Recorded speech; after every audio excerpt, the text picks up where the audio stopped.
Raw and SmackDown Live happened this week, and per Joe, it was like watching a movie where all of the good parts were all you saw in the trailers. We'll get into their ratings. Plus, we're taking the Money in the Bank storyline away from WWE Creative, and we're coming up with our own for certain people, for the men and the women. Plus, the one and only Brandi Lauren from Evolve Wrestling is going to be calling in at 9:30 to talk about Shine 58, Evolve 127, and Evolve 128 going on this weekend. We get into all that and more as we...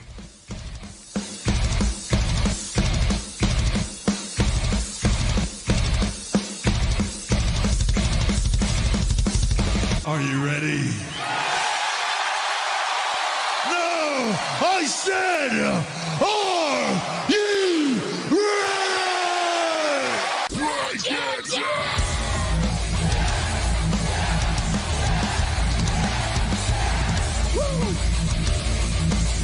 You just made the list! Oh, I knew he was going to do that. I just knew he was going to do that. He don't need Janetti. Damn. You don't know what hard times are, Daddy. Austin 316 says I just whipped your ass.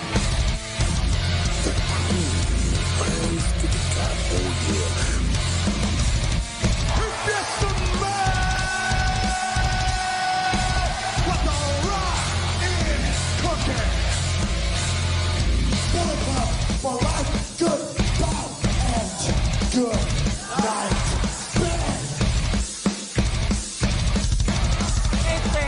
They got the answers. I change the questions. Oh, it's true. It's damn true. Ladies and gentlemen, you are listening to the most inappropriate pro wrestling show in the motherfucking world! You're listening to Breaking Down the Ring. We are your ring crew. Z, Half pint. bigger, blacker, Smitty. The new effing Joe. And me, the almighty one, Mikey himself. Let's go ahead and get Joe into the frame real quick. Ah, beautiful. There he is, the beauty himself. So He's one beautiful Jew. as we mentioned last week, look, That's right. we're not so high up on what Raw and SmackDown have been putting out these last couple weeks. Neither is the rest of the world, because last week Raw had its lowest ratings for any non-holiday, non-Monday Night Football competition at all. This week they did better than last week, but it was still lower than the week before. So it is the second lowest rated Raw with no holiday, no competition from football on Monday night. And they instituted a wild card rule. And Vince McMahon's a genius. I'm a genius. And I'm just, look what I'm doing. I'm wonderful. The inconsistent I'm wild card rule. It's gonna be 3 people from Raw, 3 people from SmackDown. Well, Raw had fucking 6. I'm sorry, 5. Five. Someone from SmackDown could end up on SmackDown. Yeah. And I'm gonna Raw. Or did you guys like Welcome to Monday Night Yard? Did you hear Cole say Yeah, that? Yep. I saw that and I heard that and I was like, whatever. But so then WWE, because these rules were fucking Shotgun as fuck. no, not just shotgun as fuck, but just they were not explained well. Like, because Vince said in the beginning of the show 3. Well, then you had 3 people in the fucking ring right there. In the opening segment. And then Elias showed up, and Lars showed up. So showed that's up. 5 people. Like, some people online were going, oh, Shane McMahon. Like, no, he's a McMahon. He runs both shows. He can show up. He's not. So let's say 5.5. No, we're going to say 5 because Shane McMahon can show up on any show that he wants because he runs them. The McMahon family runs Raw and SmackDown. It was 5. So WWE.com put out a thing on Tuesday morning saying that Lars Sullivan talked him into a 4th spot, right? It was said it on the WWE.com article. Then I rewent and I read the article again today, and it was edited and now says limited number of people. Yeah. Because they wrote 4 and they forgot Elias showed up. So you could be fined and possibly fired. So WWE most likely came up with this shit Monday. They shotgun as fuck. No, they did not. They came up with this because Fox wants certain people on SmackDown who are on Raw. That's where, like, they're forcing WWE's hand. And Vince played it off. And this is the only thing I took, I guess, good out of that opening segment and the new rule and all that shit. Is Opening 2 segments. yeah, whatever. They have finally evolved the Mr. McMahon character to the senile old man. Like, oh, I just came up with this. I'm a genius. Like, I was like, all right, at least he's playing into it now. Like, he's taking all this stuff that people are writing on the internet and being like, oh, I made up this rule. I'm a genius. And like, if you noticed, he was doing it all night. He was like, he was on the phone. He's like, yeah, I know, I'm a genius. Like, so I think I'm hoping this is like storyline and it's going to lead to like an eventual power shift. Or, I mean, for all I know, it could be really what Vince thinks. But Fox is actually forcing WWE to put certain superstars. That's where this rule came from. I read an article about it earlier today while I was on lunch. See, I don't agree with that article. I agree that Fox wants people on SmackDown, and I think that the rule, like, eventually they probably were going to get there. You know, I mean, like, I understand it's a superstar shakeup. Maybe they would have done trades or something like that. But at the current moment, their ratings are shit. So we need to do something that make these ratings better, faster. That's where I think the draft, the wild card came from. Who had a hot reaction during WrestleMania, and this put them on both shows for right now. And I'll be very honest, as fucking weird as this came off across, it gave 2 of the best wrestling main events that we have seen on either Raw and WWE SmackDown, programming yeah. in a long time, and both of which featured a championship that we have said WWE is not showing a lot of love to, and that's the WWE Championship. Kofi versus Daniel Bryan on Raw is a main event. Kofi versus Sami Zayn and AJ Styles on SmackDown Live. Fucking phenomenal. No pun intended. Do you think, now, both great matches, absolutely. Like, that was the best part of both shows, hands down. Do you think the reason they're making Kofi defend the title this much is because they're going to have him drop it to Goldberg for the whole Saudi thing? I think the reason that might happen in the future, but I think the reason that Kofi's defending so much in the final hour of both of these shows is because they're losing viewers at the final hour, Right. and they're putting the most popular, most over, regardless of who it is. If it was Roman versus Drew would have been the main event. I don't think of Roman- Raw. Roman wasn't even on SmackDown, was he? Daniel Bryan made sense because, I mean, you got to close out that storyline, and he had that undisclosed injury, and he finally got cleared. So you have him come back. You have the rematch that they don't give rematches for. No, I'm not arguing the match. I'm saying Kofi versus Daniel Bryan if Roman was the most over superstar right now, Roman versus Drew would have closed out Raw. Yes. It wouldn't have been Kofi. Correct. And so I'm not even saying that while it happens to help the championship, I'm saying right now their WWE title is on the most over character on any fucking show. Right? Yeah. So that's why he was in that those were the main events, because that belt, regardless of who is holding it, well, that belt is not what's important. It's Kofi that's important. And they are showcasing Kofi because they want the ratings to stop dropping from such a large amount from the first hour to the final hour. People are coming in and watching that first hour, and then they leave the second hour, and they're really gone the third hour. Yeah, people probably go to bed after the third hour Before. Yeah, no, I'm just saying, like, if Raw's boring, I fall asleep during Yeah. it. In fact, it helps me sleep. It's great ASRM, whatever it is.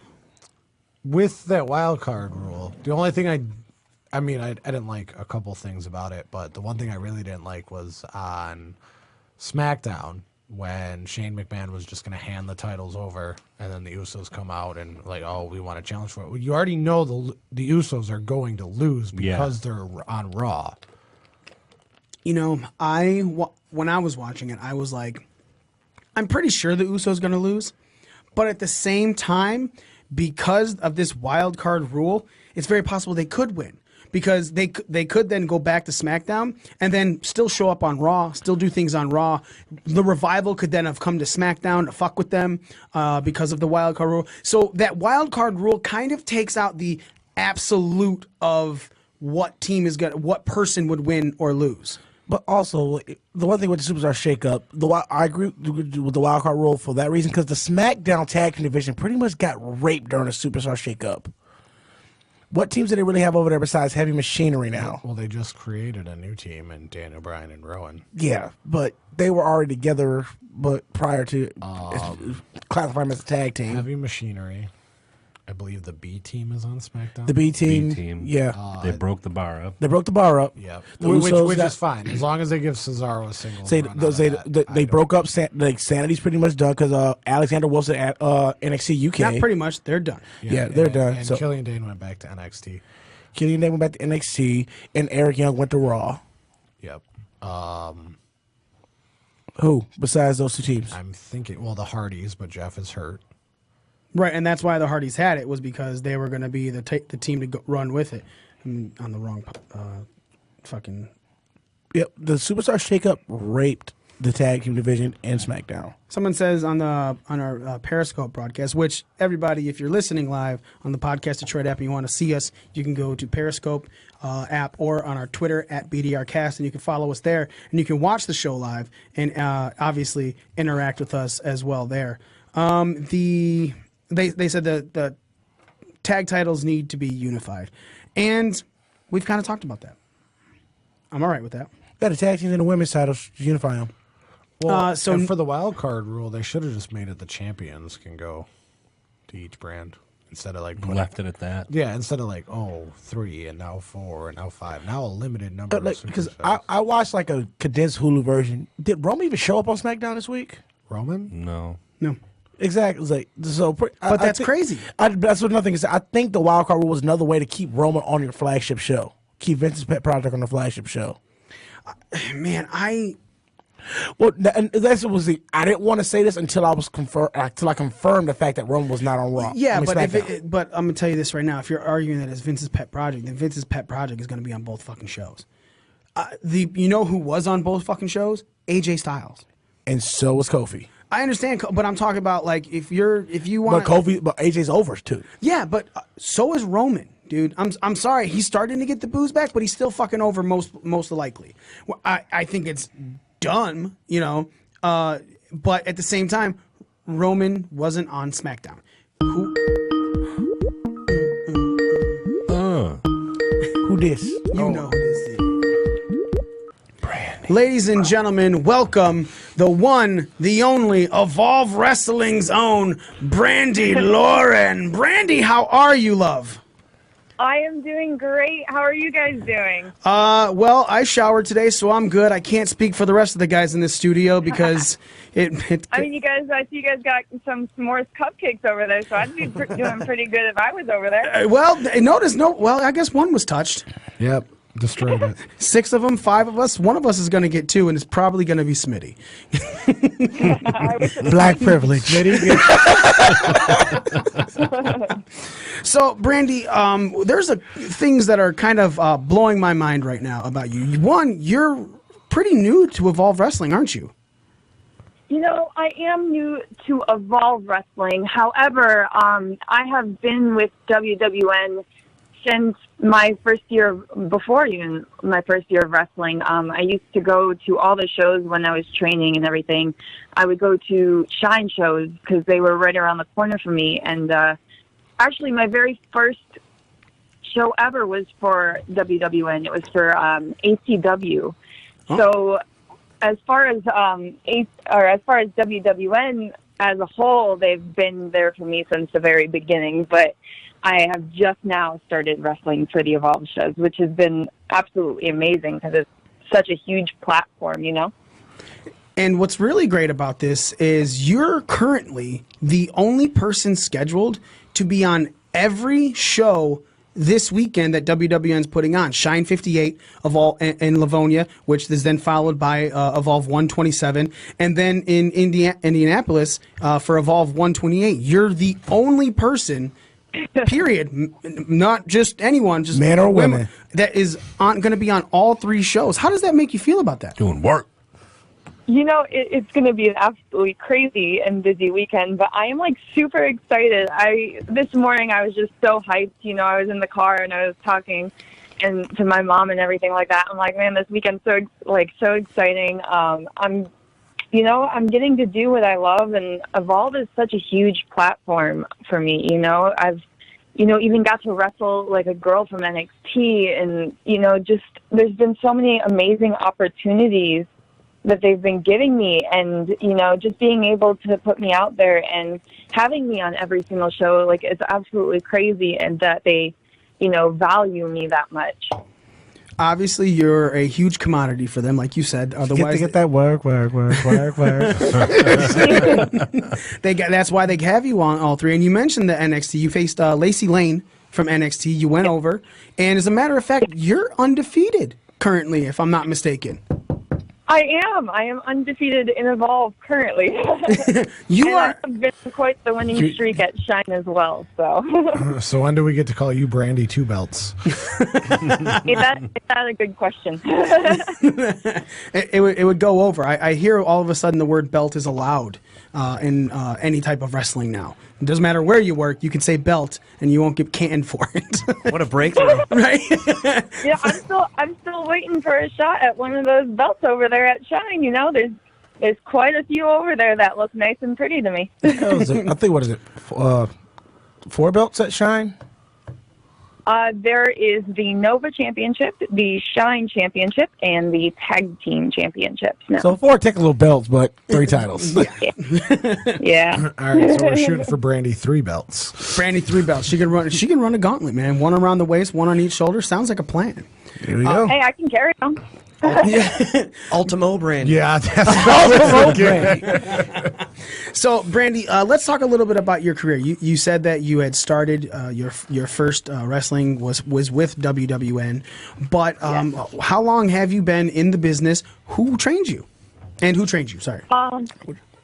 So I started training about 5 years ago, and before that, I didn't really watch wrestling much. I didn't know much about wrestling, and I went to New York. I'm from Buffalo, actually. I went to go visit my family up there, and my cousin was like, hey, you got to come to this show with us. And there's like a local indie show, because I had seen some stuff on TV, but I never really watched wrestling. And, I was like, I don't know, that doesn't seem like something I'd be interested in. And she's like, just trust me, just come with us. You'll have so much fun. So we went to this local show up in Buffalo. I can't even remember the name of it, but we went to 2 shows that weekend. One was that show, and then the other one was Empire State Wrestling. And those were my first 2 shows ever, and I fell in love with wrestling from there on. So as soon as I got home, I started searching up schools in Tampa, and I found a school in Clearwater. At the time, it was called like Uproar Pro Wrestling or something like that, where Jay Lethal was the head trainer. So I started training with him. I went there right away. As soon as I got home, I started training. And like, I kid you not, I am so glad that I had gone to that show on that day, because I never would have realized how much like I actually loved wrestling. So I was training with him for about a year. And then I had my first match with WWN. I was training a little bit with another female wrestler who had wrestled for Shine. Her name is Radiant Rain.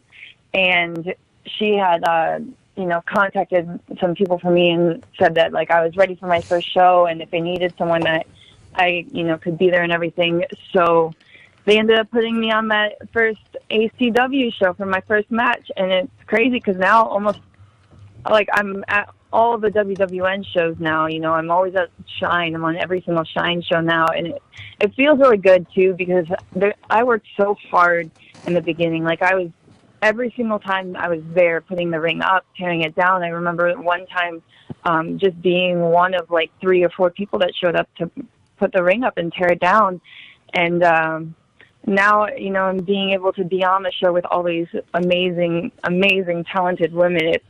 honestly absolutely incredible. And going to all these shows, they're always like probably my most favorite days because I just feel like I'm at home. Everyone's just like amazing. And, you know, it's made me so happy and made me, you know, really appreciate like just wrestling even more, you know? Right. And we've had quite a few friends of ours, personal friends of ours that have gone to an NXT show. NXT shows and they had never watched wrestling before, and just like, you know, women, of course, and then they watch and they absolutely fall in love with it. And so it's great. It's a wonderful experience. And I was watching this interview with Rhino the other day, and he was like, you know, it's always a talking point. You can always, you can always find someone that knows something about wrestling, whether it be past, current, or even thoughts of the future and things like that. And there's, no matter what situation you're in, a conversation about wrestling can be the ice-breaking factor to then lead to things that are even better. And like you said, you went to a show and all of a sudden now you are the queen of Club WWN. Damn right she That's is. what I like to say. Oh, trust me, we do a little bit of research here. We don't just pull the people on here. You know, we have to know who we're talking to. Now, obviously, you've had some experience in other companies as well, and that only makes you a better all-around performer, a better person on the microphone. So we want to know, get maybe some inside information here. What exactly is your motivation in WWN and Shine and Evolve? Like, you're obviously undefeated. You're calling yourself the queen of Club WWN. But what's the motivation to take that and be possibly Bandy three belts, Ultimo Brandi? You know, Ultimo Brandi has a better ring to it. To run it. What is the motivation behind this? Obviously, we know what got you into it. Now, what's motivating you to be the top performer in your field?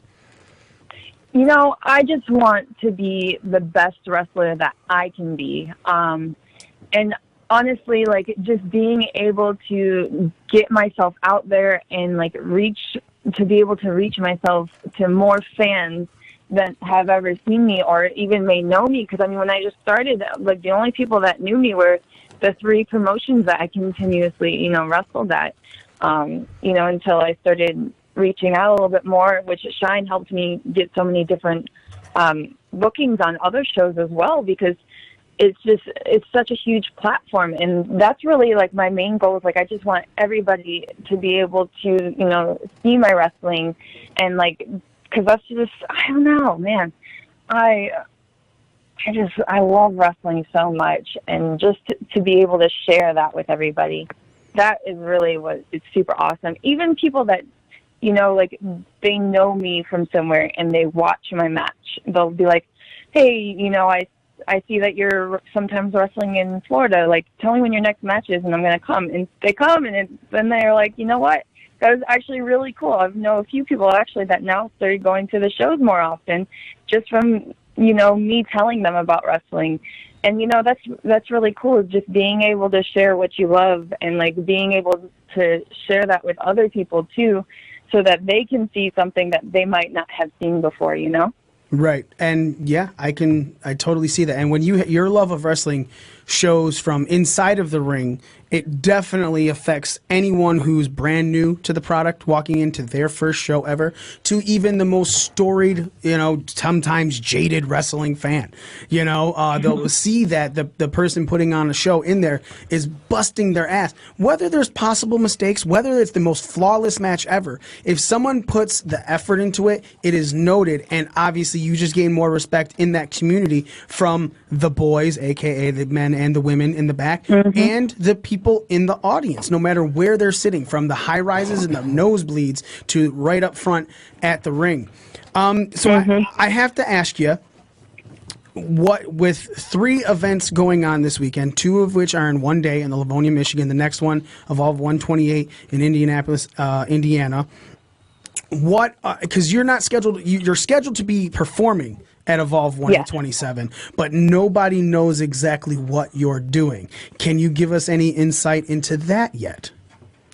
The only thing that I know right now is that on May 10th, for Shine that I will be wrestling Thunder Kitty, which is going to be absolutely amazing. It's going to be definitely a fun one. I really don't know how old Thunder Kitty is, but she has to be at least 90. Because when I went to these shows, I mean, when I first started going to all these Shine shows and stuff, I saw her coming out, and I mean, man, she's something else. She's something else. I'm actually really excited for this weekend just based off of this match. But as for Evolve, I'm not entirely sure what I'm going to be doing, but you better bet that I'm going to be making an impact while I am there. Go ahead, Z. All right, so I have a question.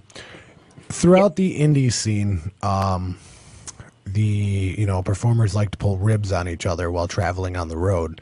So I was wondering, A, what is the best rib you've ever pulled on somebody? And B, what is the best rib that's ever been pulled on you?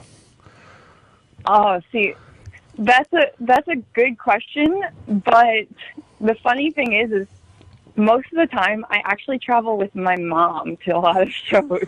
So you rib your mom?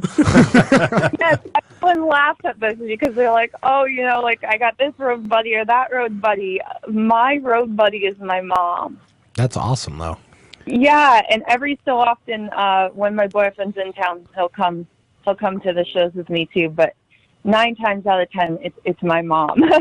So I mean, for her, she loves it because she gets to see me, wrestling and everything like that. But I try not to prank her or do anything like that to her because most of the time she's driving and she lets me sleep on the way home. So I don't want to prank her, then her get mad and tell me to drive.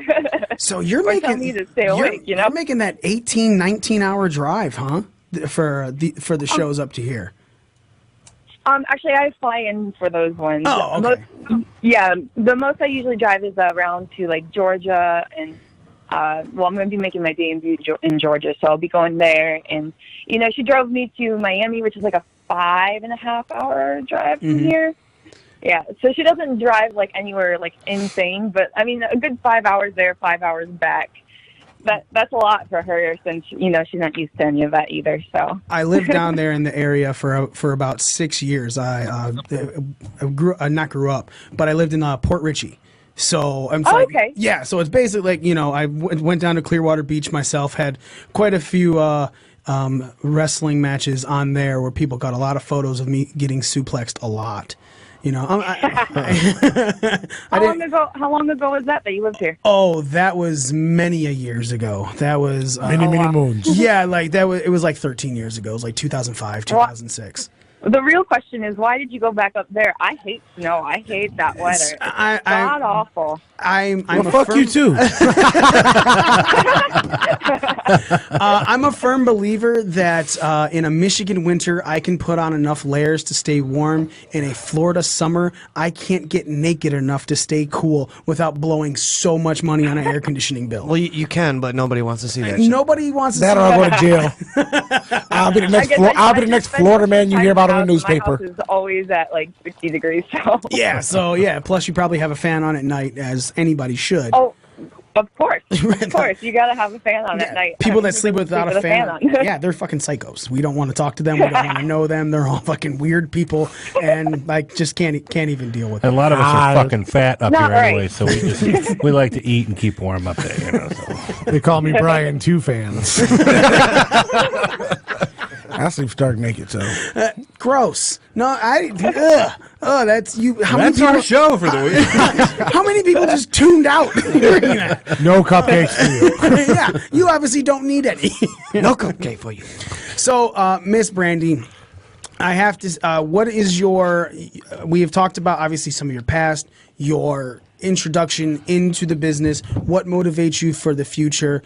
What is your ultimate goal as being a professional wrestler? No, whether it be just in WWN, do you want to move up, possibly be in WWE, things like that? Like, what is your ultimate goal for as a performer?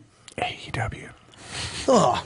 So I heard that. I mean, my ultimate goal is definitely going to have to be the WWE. I mean, it is the biggest like platform for wrestling, for anyone to see you on WWE. You're reaching so many more eyes than you could ever even see.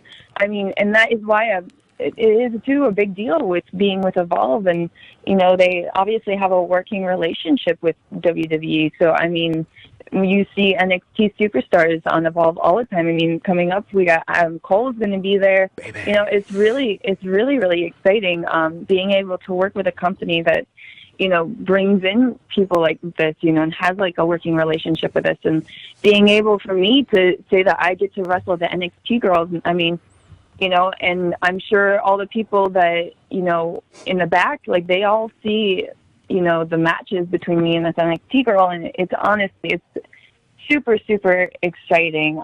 But yeah, I have to say that's my ultimate goal, is to get as many eyes on my wrestling as possible.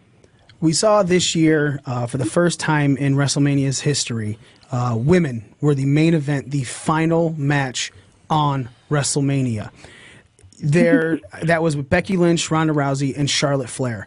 So now I want to ask you, name 3 women that are currently on Raw or SmackDown that you would love to be in a main event WrestleMania match with. And who do you think? Who do you think would be? So let's go 3. 1, who is the one that you just?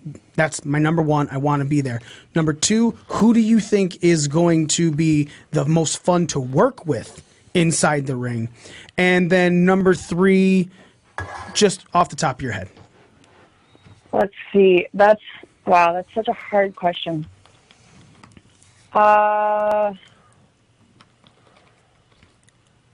God, you tricked me with this one. There's like just so many amazing women there that like just to choose 3 of them. The first one, I would probably say Natalya. Nice. The second. Now the second is the person that you think would be the most fun to work with in the main event of WrestleMania. The most fun. You know, who you think you could put on the absolute best workhorse type 5.5, 7 Meltzer star match? Yeah, who's your Brett and Shawn? I'm going to say Asuka. Asuka? All right, nice. Yeah. And then third, just someone that you would love to face, to say you faced them. I'm going to say Naomi. She's so athletic. It's absolutely incredible to me, like some of the stuff that I see her Judy. Those are 3 women that when you look at, for anyone who is watching wrestling, you can watch every match of theirs and go, that was solid. That was really good. Yeah, and definitely. I love all 3 of those picks. They're also 3 of the most misused women in WWE. They're all absolutely amazing athletes. They're just so talented and so athletic, especially Naomi. When I see her doing half of the stuff that, I mean, I wish I could only dream of doing. You know, I'm not much of a person that leaves my feet. So, but at the same time, then that's why a match with Natalya or Asuka would be spectacular for you, because the technical prowess inside that ring of you got holds and reverses, and I can just imagine how beautiful of a piece of artwork that match would be. And that's what it is. Let's not try and make any bones about it. When you put on your performance in that ring, it is a work of art to you, for your competitor, and for anybody watching it. Sometimes it's not always the best piece of art, but it's still a piece of art that you're putting your heart into. Look, we all make mistakes, man. Like everyone says right now that AJ Styles is the best wrestler, bar none. Through and through, best performer. He is what Shawn Michaels left over to him. But we have seen him still make mistakes. Nobody's perfect. But it does not change the fact that very rarely him. But it happens. Yeah, but even when AJ makes a mistake, he knows how to properly make a mistake. It's not even a mistake, really. It's barely a mistake. Right, but again, and then he's going to be his biggest critic, because as we are his biggest fans, and that is what makes a great wrestler. So, Brandi, let's just talk about the Shine thing. So it's going on at the Mahonigan Knights of Columbus Hall in Livonia, Michigan, 19801 Farmington Road. things going on. Shine Tag Team Championship match. Lumberjill rules. Rainbow Bright. I know. of Luscious Latasha and Gabby Gilbert defend against the Twisted Sisters of Holly Dead and Thunder Rosa. The Shine Nova Championship match. Aja Pereira with Ayla defends against Shotzi Blackheart. Mercedes Martinez versus Sue Young. Allison Kay versus the debuting Samantha Heights. Ivelisse versus Natalia Markova. Kimberly versus Santana with the Shine Tag Team Champions Rainbow right next to her. You, the one and only Brandi Lauren, against Thunder Kitty, the 90-year-old assumed Thunder Kitty. And then Marty Bell and Lindsay Snow to round out that show. Sounds spectacular. You guys can get your tickets. You can go to WWNlive.com. You can go over there, check out the events. You can get your tickets on eTix. Or, ladies and gentlemen, you go join Club WWN if you're not in the Michigan area. You're not within that 5-hour mom driving radius. You can watch it on Club WWN for just $9.99 a month. You can get all of the past WWN events. Go ahead and tell us, cut a little promo on Thunder Kitty if you want. Can you? Will you? The big thing about it is that Thunder Kitty, the whole thing with me and Thunder Kitty is the fact that, I've come to Shine and I've been, just pushing for like our younger generation of female wrestlers to get these opportunities. And then she starts talking about how, that they've worked so hard for everything and they've been working for years. But guess what? I've been working my ass off too. And I've been trying to create opportunities, not just continuous opportunities that someone's given just because they've been there long enough. Well, I've been sitting here working my ass off and continuously showing up to every single Shine show, which all of a sudden she kind of just, disappeared and doesn't think that I deserve the opportunities that I've been given, which is, to me, the absolute most ridiculous thing in the world. Damn right. You deserve everything that you work your ass off for. And then following the Shine 58 show was Evolve 127. Same place. You can get tickets and you don't even have to move. You get Shine 58 tickets, get yourself Evolve 127 tickets, and in the exact same place, Livonia, Michigan. I can't even say our own damn fucking state. All right, Michael Cole. Right? Knights of Columbus I will be Hall. at both of those places. Brandi Lauren will be there. Shine starting at 3 and Evolve starting at 8 p.m. Boom! NXT superstar Adam Cole, baby! And Cassius Ohno, they will be available for meet and greets. And then the main event is a non-title match where the Evolve champion Austin Theory is taking on Adam Cole of the Undisputed Era. The WWE Championship will be on the line as JD Drake defends against Joe Gacy. There's a special tag team main event of Cassius Ohno and Harlem Bravado versus AR Fox and Leon Ruff. A grudge match with Evolve Tag Team Champion Eddie Kingston versus Kurt Stallion. Special attraction match, Josh Briggs versus Adrian Jowd. There's a special challenge match as well, Anthony Henry versus Juntai. And then there's a new talent showcase, Anthony Green versus Stephen Wolf. And not to mention, as we said, the one and only Brandi Lauren will be in action at Evolve. Damn right, Brandi, at Evolve 127. And then she's also going to be in action the exact next night, Saturday night, in Indianapolis, Indiana. Remember, etix.com. You can go and get your tickets for Evolve 128. And again, main event number 1, only in Evolve, Adam Cole versus AR Fox. Main event number 2, Josh Briggs taking on NXT's Cassius Ohno. Main event number 3, Austin Theory will defend his Evolve Championship match against Nate Webb. The Evolve Tag Team Championships will be on the line as Eddie Kingston and Joe Gacy defend against WWN Champion JD Drake and Anthony Henry. The Evolve 125 rematch, Harlem Bravado versus Adrian Jowd. And then there's a special challenge match number 1, Kurt Stallion versus Ace Perry. A special challenge match number 2, Shotzi Blackheart versus Natalia Markova. And then there's a 3-way freestyle, Leon Ruff, Stephen Wolf, and Juntai go against each other, and another new talent showcase, Anthony Green versus Steven Pena. Brandi, thank you so much for calling in. Yeah, thank you guys so much for having me. I really appreciate it. I can't wait. I won't be at the Shine show because unfortunately I have to work during the day, but I will be at Evolve 127. I hope to get a photo with you, meet you officially in person, and then, watch you just kick someone's ass. Oh yeah, that's my specialty.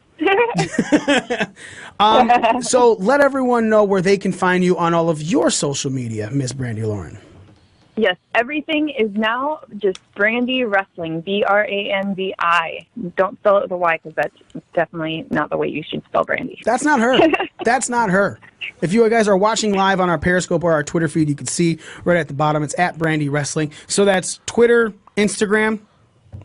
Yes, correct. Yeah, nice. And of course, she shared our story that we had of her, that she's liked some things, retweeted some things. So we thank you so much for even just pushing us a little bit because, look, man, one good push deserves another. One last thing. Of course. I appreciate you guys helping us get our platform out there. One last thing. Ooh, from Z. Give us a 10-second soundbite of why you should listen to Breaking Down the Ring. Because they feature Brandi Lauren, and who better to be on that show? You're goddamn right. That's what I'm fucking talking about. Perfect. That was the best soundbite we've ever had in our lives. That is the truth. Truly the best.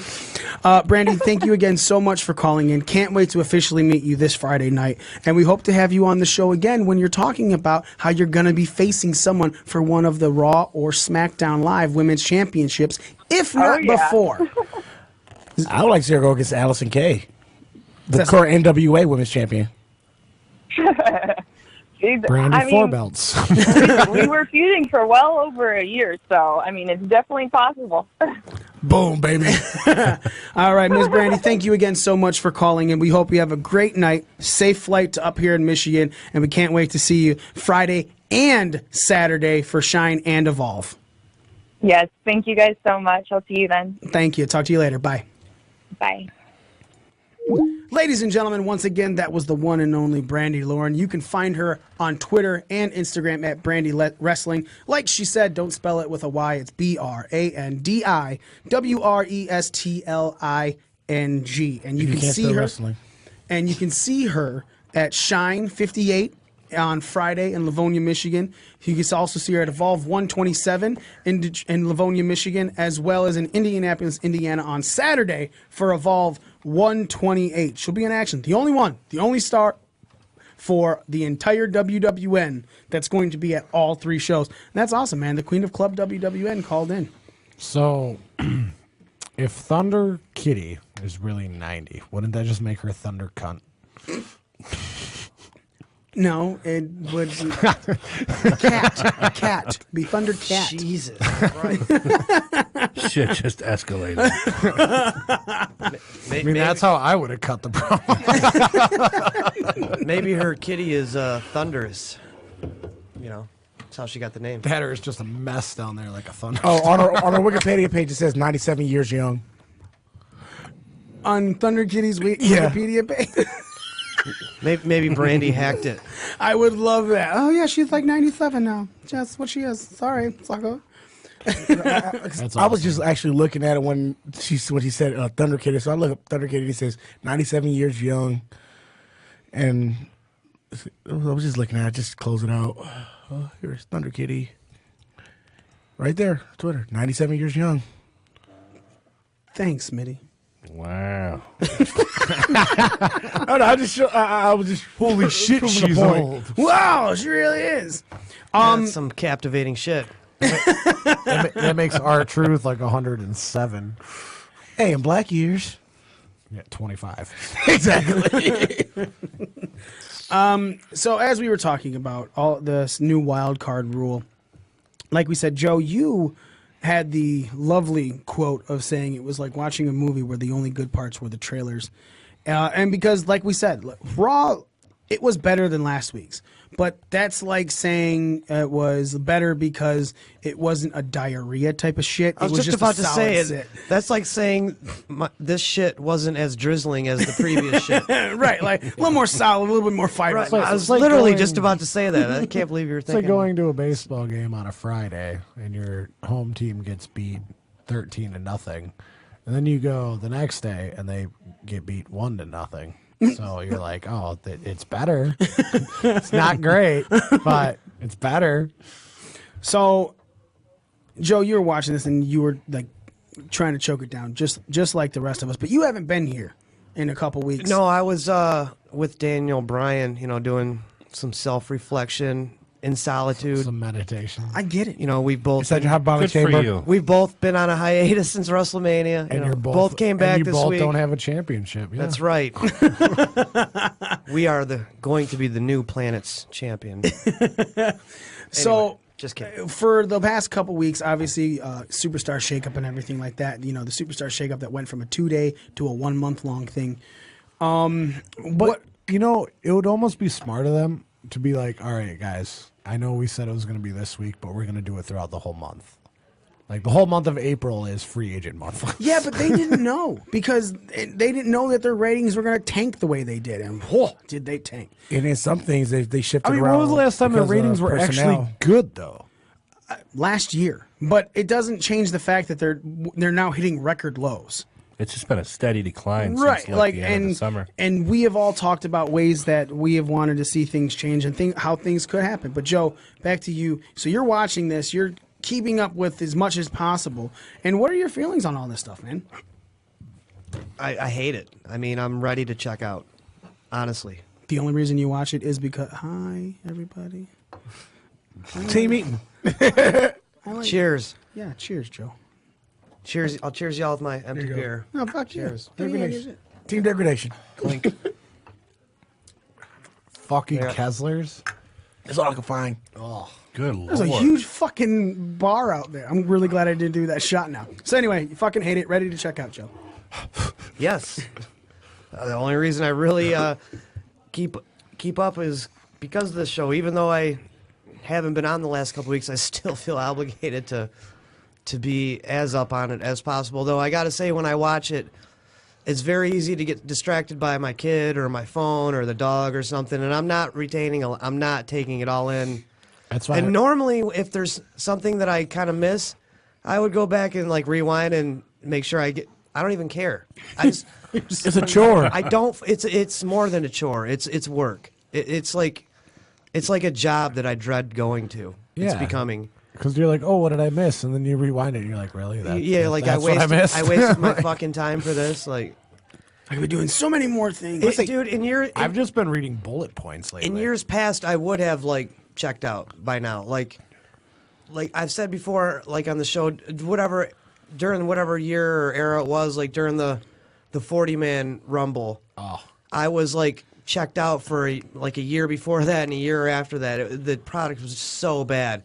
And then even other times where like I was still kind of tuned in, me and my friends would sit and watch Raw and make it through a 3 hour and 15-minute Raw in like 45 minutes, Fast forward through like everything except for the few segments that actually didn't suck. Mm-hmm. Now I feel obligated to not fast forward through shit that I normally would.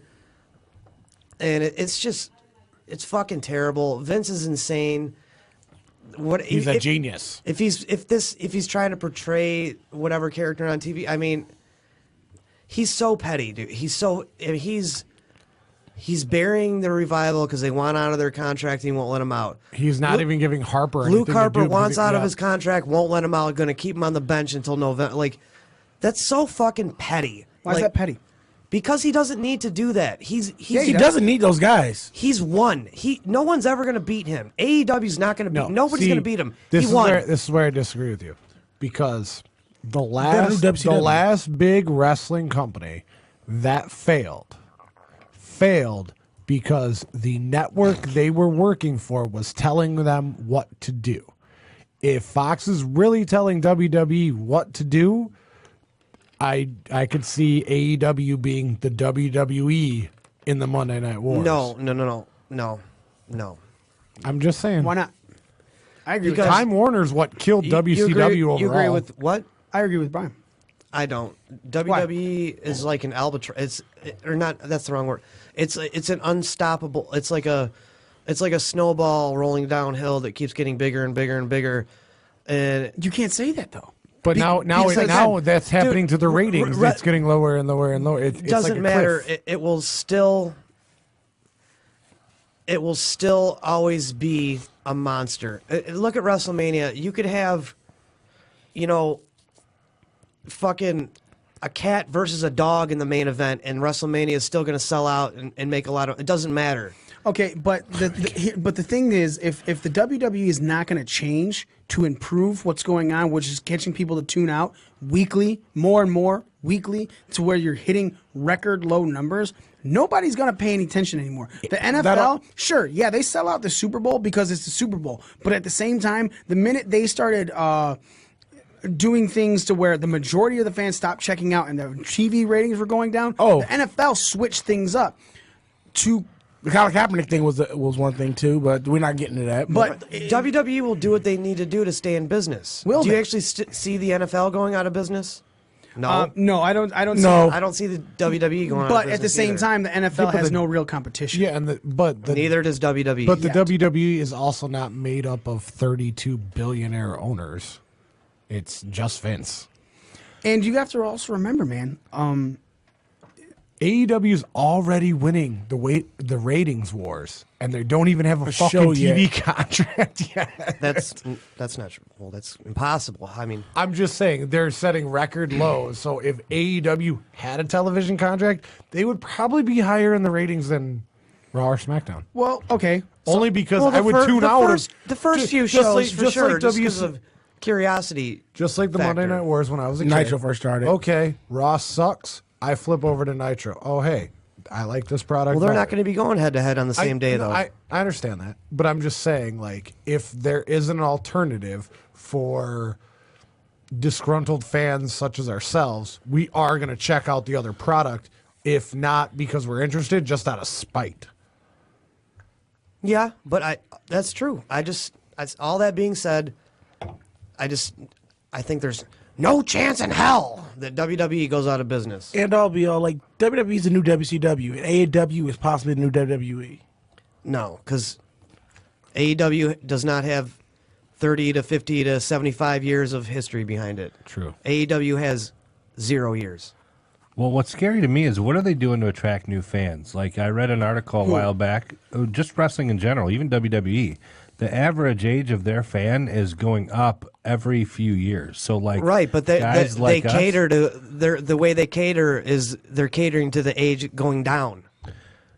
Their product is for children, and it's not working. It's not working. You know, or is that what your point was? Yeah, it's not gaining any grounds with the younger generation. And that's why, like you said, if the average age range is going up, then the product should go with it. I understand that they're a publicly traded company now. Since 2000. Yeah, and they have boards of directors. Well, I bet you higher ratings would make their stock values go up. But that's the other thing. So WWE had record high stocks like 6 months ago, and it is severely dropping as well because nobody's buying shit. You know, like the network hurt them with that too, to a certain degree, for their stock buy price. Rates. Like what is like pay per view buy rates were a big thing when it comes to that too. See, I'm talking about. I'm not talking about pay per view buy rates. I'm saying buying anything. No one's watching this show, right? So you have your majority. So your ratings drop. Your pay per view buy rates have dropped. So you had 2.244 million people watch this Raw that just happened. Really? Yeah, No, that was like the first hour. No, it's the average. Like I thought the average was below that's still 2 million. No, last week it was below 2 million. That was for the third hour. Oh, last week. This week's third hour. So ratings were up this week from last week. 2.024. Yeah, ratings were up last week, but again, still less than the week before because it's still the second lowest. So you had 2.244 million people watch this, right? Just March, you had 2.7, right? 2.9, almost 3 million was your highest on the February 25th. Not the highest. The highest One that didn't have a pay-per-view lead-in, right? Because the highest was a 2.923 post WrestleMania episode. So 2.922 on February 25th, which was the week after the post Elimination Chamber episode. Okay. That is your highest. That didn't have a pay-per-view, and even with the pay-per-view lead into WrestleMania, it was 0.001 higher. Okay, so you haven't even touched an average of 3 million this year. You are now coming down because the 2018 average was 2.823. All right, the 2017 average was 3.08. So yes, they are losing more and more people each week, and They're about, from this time last year to this time this year, they're about 25% down. yeah, That's huge chunk. They're going to shit the bed on the Money in the Bank pay-per-view, too. and I don't think so. That's the series finale night of Game of Thrones. They say, Yeah, they're fucked. They're fucked. Yeah. I'll be watching Game of Thrones. Yeah. Sorry. We'll be at Buffalo Wild Wings. I will at least. I'm gonna tell you this right now. I'm not guaranteeing I'm staying there the entire time, but I have the kids, so I can't guarantee. I said no. We're not probably staying the entire time. Anyway, yes, the Money in the Bank pay-per-view, it has to go up against the series finale of Game of Thrones. Now, okay, back to my original point of what this was going at. Vince, the reason I fear that it could go under, it could go a WCWA, as Z was saying, is because when the things that you're changing because of the money people are giving you and not the long run, long term things that, like the Saudi Arabia deal. I get it. You signed a 10-year contract. I'm not going to argue that. You only in year 3 of a it. small fortune. Right. And I get it. I fucking get it. I'm not going to say don't go to Saudi Arabia. You signed a contract. Way too much fucking. We've all It's kind of stated the this. same thing, though. They're letting Saudi Arabia dictate to them what they want. They want Goldberg. They want Shawn Michaels. They want The Rock. Undertaker. But hold They on. want these fucking stars, and the WWE's But- delivering. There's a huge difference with it affecting your daily television show versus building for a single pay-per-view that's going to go away. Go ahead, Z. So me and my roommate were talking about them bringing back Goldberg for the. Your roommate's loosely involved in the wrestling business, isn't he? He's actually an assistant trainer at the House of Truth. Okay. Nice. That just not to brag, but Get that fuck on the show then. no, he Yeah, what got the fuck? to drive around Ultimo Dragon this weekend for his shows. Hey, why don't you get him on the show, Dick You- fuck? you know who I else? brought him on the show. You know who else did that? Larry fucking Dallas. I don't know. And that's just like I'm referring to things like people that complain about carrying somebody's bags, which we'll get into. Oh, I was gonna say because he came home and he's like, I gotta pick up Ultimo Dragon from the airport, and then I gotta do this with him. I gotta do that with him. We gotta drive him to the gym. We gotta do all this stuff, and he wasn't saying it like A bad thing. Yeah, no, it was. I get to hang out with Ultimo Dragon for a fucking week, and I was like, Hell yeah. Can I come? He's like, I got to go to Joanne Fabrics. Well, so here's the dilemma I had. Quick side note. This is the dilemma I had with it. So Ultimo Dragon will sign anything for $10, and I wanted him Anything? anything. Well, you So- gonna whip out your? I wanted to find my Lions lucha mask and have him sign it so we could give it away at our next You didn't, did event. you? No, I couldn't find it. And the only one I could find was my Rey Mysterio mask, and I wasn't having him sign that. You should have texted me. Have a midget wrestling mask he could have signed. This was like, it was a conversation we had in passing, and I was like, well, fuck, I don't have like any Ultimo Dragon stuff to sign. Like, here's a Velveteen Dream t-shirt. Can you sign it? Can you sign my Ultimo? Be like Smitty and like have him sign a comic book or something that has nothing to do with him. Hey, fuck it. It's still an autograph. I should have had him sign my Hurricane Helms fucking comic book. It would have been great. So anyway, you were saying. I got off topic. What were we talking about? You want Ultimo Dragon to sign I something. went Ultimo on you. Sorry. It's all right. We never go full Ultimo. I went full Never go Ultimo. full Ultimo. So All 12 championships. we're talking about the ratings for WWE and how they could possibly lose anyway if they don't switch up and change things. Actually change things. Now, the reason I was stating this and agreeing with Z's point that is, it could be the WWE that goes under because of them doing things for the money. And we were talking about Goldberg and everything like that coming on, and it's not changing the day-to-day product. Like, sure, you might get a month of Goldberg on Raw to push this stuff. You might get a couple shots of Lesnar to push this stuff, but unless they're putting a title on someone at that pay-per-view, which we talked about, like there was a conversation that The Rock might go over to so he could go to Saudi Arabia. with the Goldberg is title. right now. Well, the rumor now is that Goldberg's going to take it off. Goldberg's going to show up for the Saudi show, or the first one. Well, it's not a rumor. He's confirmed. Right. He'll see Confirmed that. from No, two but Saudi the shows this rumor year. is like his little program or whatever. Like he's going to end up. I believe what Crown Jewel 2 is in September. Right? September. Okay, so he's gonna take it off Kofi at like SummerSlam, and him and Lesnar are gonna run a promo. The other rumor, which I like way better, is Goldberg versus Bobby Lashley. Okay. I like that a lot better. I think as a whole, A, it doesn't need a championship. B, it doesn't affect your day to day like it would I say by it putting does. the belt on another part timer. But also, I think you would get a better match out of Goldberg versus Lashley. So you don't think they're going to do the Goldberg versus Kofi thing? I think they will. I mean, for all I know, like it could be Goldberg versus Lashley on June 7th, which then brings Goldberg back. Or I don't know, man. But me and my roommate were talking. This is where this was going, and the Saudi Arabia pays to see guys like Brock Lesnar and Goldberg and Shawn Michaels and the Brothers of Destruction, right? So why don't you just sell them? All right, hey, we're gonna put on a super show and just send all your fucking legends overseas to put on a fucking show, because that's clearly all they're interested in. And then you make like a Legends Championship, and all these older guys Like TNA did that for a don't minute? work all the Just time. took Legends but of work Wrestling from over there. No, but I'm talking like younger esque. You know what I mean? Like Goldberg, Brock Lesnar, like all your part time guys, Yeah. right? As he had like TNA did a And couple years back. That makes them happy because that's clearly all they're interested in, They'll pay for it. right?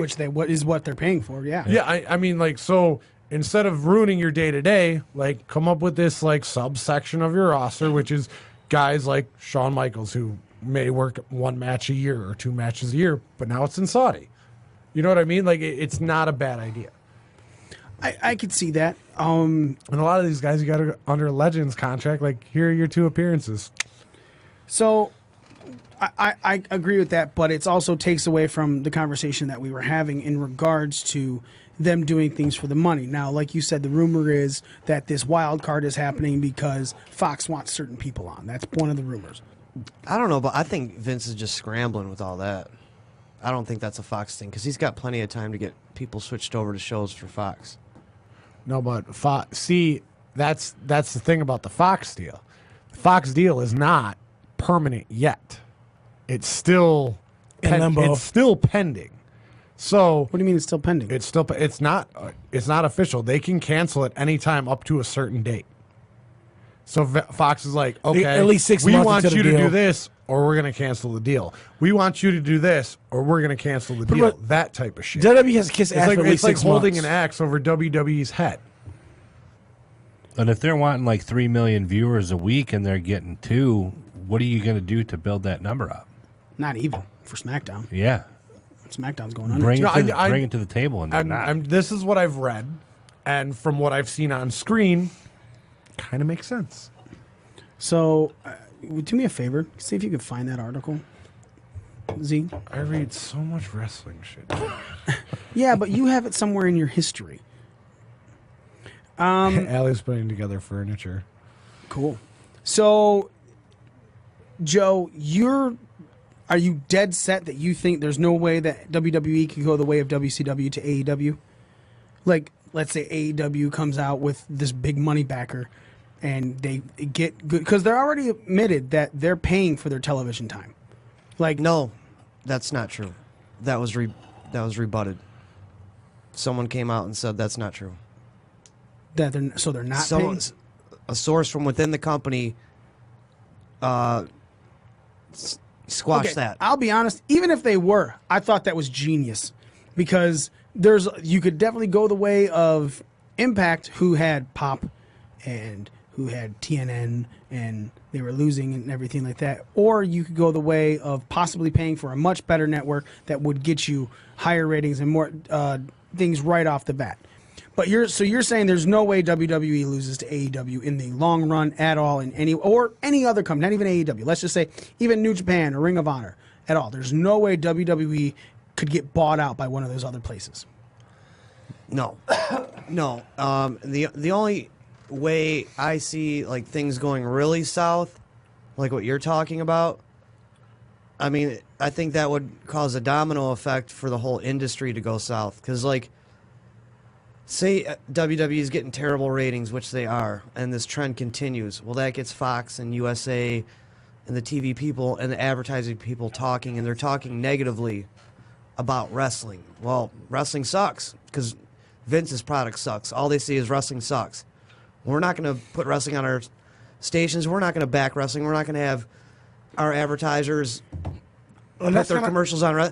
And then that could affect other stations like a TBS. I'm like, well, wrestling's not doing so good over there, so maybe we don't want AEW anymore. Because I disagree with Ted that. Turner wants AEW because Ted Turner wants to fucking take out Vince McMahon. No, what I'm saying is, Smitty, hold on. I'm saying is like corporate TV people are not fans. They don't look at they look at numbers. They That's don't- all they look at. They don't look at the difference between like AEW and WWE. They see, oh, if WWE sucks, that just means wrestling sucks. So anything wrestling related, if it starts to get a bad name within the TV industry, it's going to affect the whole industry. But are you only talking within the next 5 months?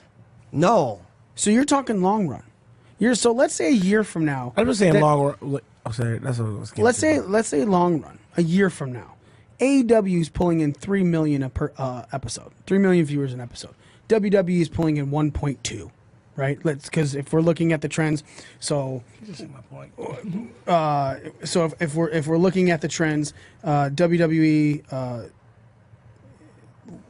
last year was 2.83. So we're dropping 0.2 million. So next year. What I'm saying is, I think if WWE starts going really south, I think that the general interest in wrestling, just the general interest in all of wrestling, is going to go down from the consumers and from the people that are putting it on their TV. And quite honestly, Even if the other company is pulling in twice as more. I'm saying it hurts their chances to pull in those types of ratings. Why? Because WWE is the standard. They have to be. I think they have to be successful in order for everyone. I think everybody has to be doing well for the industry to thrive. And if your big dog in the yard, no pun intended, is keeling over and dying, well, that's fucked up for the rest of the pack. What are you about to say, Z? But it's a nice butt. if AEW is bringing in, what did you say, 3 million? Yeah. And WWE is bringing in 1.2, what he said. I'm All right, so going to switch that here's the thing. For WWE, though, to 2.5. this is the difference.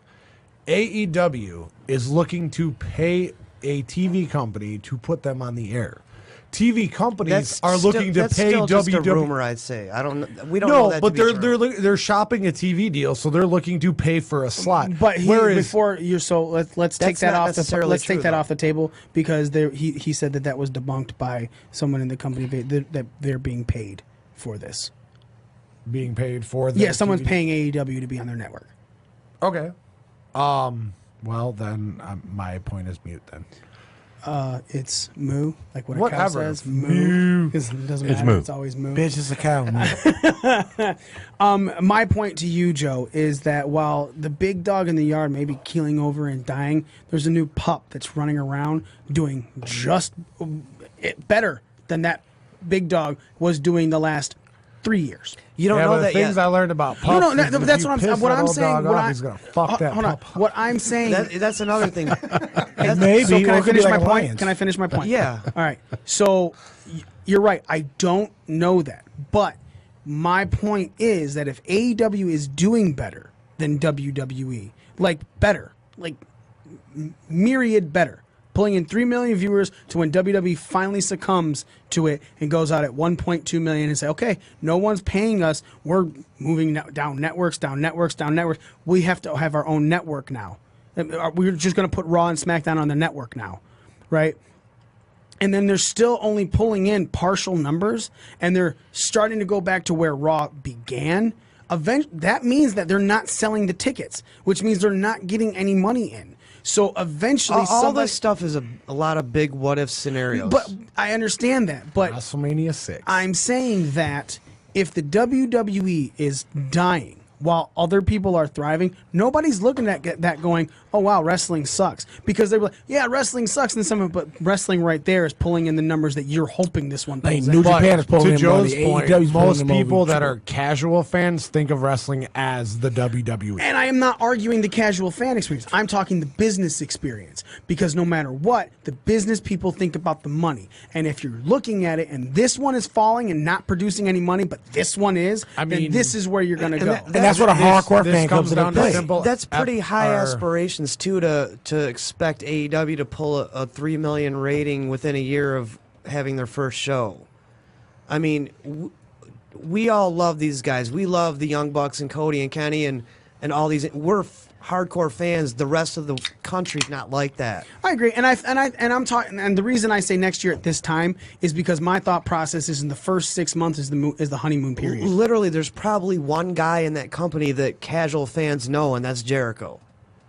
And Cody. Rhodes. I would say Maybe. No, casual. I even think the casual fans know the Bucks. There's a reason that these guys are. It's not so much.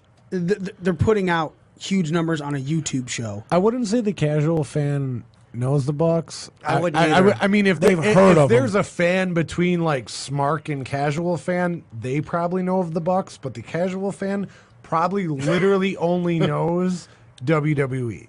Just because YouTube, you got to specifically go look for that to go Being watch the it. elite and stuff like that. And New Japan and Ring of Honor just, frankly, does not reach as many eyes as WWE I'm not does. going to argue that at all in any way, shape, or form. As much as I prefer those products, especially these days, trust me, I wish they did reach more eyes. But the fact of the matter is, they don't. Well, the branding is really what's done it for, I think, for a lot of people, because like you're wearing that shirt right now. If I'm a casual fan and you got a Young Bucks shirt on like that, I'm like, oh yeah, I know what that is. I've seen that before. Yeah. But then, like, And- if you just say it, they're like, no, I'm just saying as an example. I agree with know you. what I mean? Visually is way better Right. than audibly. So, Well, I have a Bullet Club shirt, and there's a lot of people that know nothing about wrestling but want a Bullet Club shirt because they're into hunting or guns, or you know what I mean. It's a slick looking design. Yeah, no, I would buy one Their even if I clothing wasn't a looks wrestling cool. fan. Period. Yeah. It just looks cool. And it's simple. Yeah, it's simple. It looks cool. It's not overly like affliction-y, like Kurt Angle wears with his bedazzled jeans Right. and stuff. Can we not talk about Kurt Angle's like TNA attire? His current attire, sir, he wears that out. I saw the Gino. The Speedo, the jean Speedo. Yeah, and I thought of you instantly. I was like, Mikey needs one I'd wear to wear under his drawers. over my shorts. Superman all style. jean everything. Oscar style. Rock my thong over. Whoa, sorry, guys. I just kicked your fucking camera. I just threw up in my mouth a little bit. That's Why? fine. You always make us. Why? do it, Because so. I made you choke thinking about my dong and my Gito. eat a cupcake, you'll be fine. Yeah, suck down that chocolatey white top goodness. God damn it! Now the chocolate's gotta be the bottom, bitch.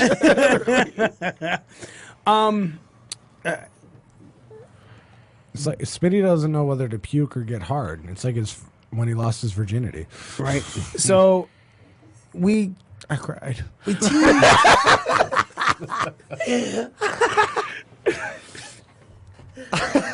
that was great. Never seen a 27-year-old man cry before. Kelly just asked, since when does Smitty get offended? You turn into a little bitch, Smit. Somebody's got to be. Real question is, when is Callie coming back on the show? Yeah. Kelly. For a guest appearance. Bring that ass here, girl. Like we talked to somebody from Shimmer, and Callie's not even here to ask like Shine. Shine. Oh, my bad. It's close. Jesus fucking Christ. We'll edit that part out. Right, yeah. Fucking Smitty burying fucking the fucking company that this lady works for while we're on the interview with her. Yeah, you did, idiot. Yeah, it's the subsidiary of it, you dumb fuck. Oh, those 3 wrestlers? Oh, they suck. They've been used wrong right now. Huh? Why? Idiot. Anyway, moving on. We have some Money in the Bank stories to talk about. Got last 45 minutes of our show.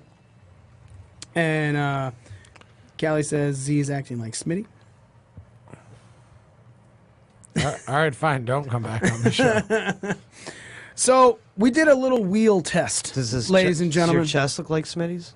I don't know. Do we have the same chest? He may be he has a little more hair than I do. So we did a table where we spun it, and then each person got somebody to pick. Smitty has Randy Orton for the men's Money in the Bank, and Naomi for the women's Money in the Bank to win, and he's supposed to give us a story regarding them to when they cash in. Will they win? Will they lose? Z has Drew McIntyre for the men, Mandy Rose for the women's. Joe has Finn Balor for the men's and Natalia for the women's. He's got the best lineup out of Finn Balor. I have Ali for the men's and Dana Brooke for the women's. And Nick has Baron Corbin for the men's and Carmella for the women's.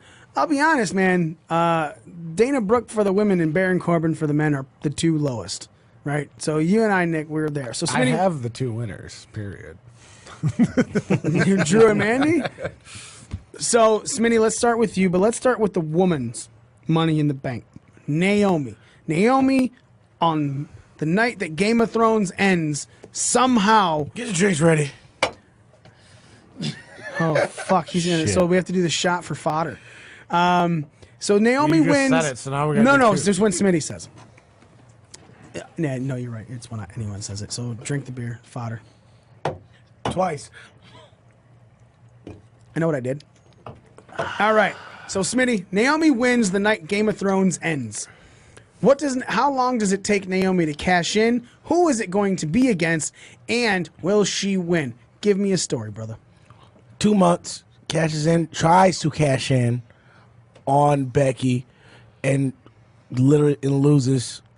She's fodder to Becky's title reigns. Fodder, drink.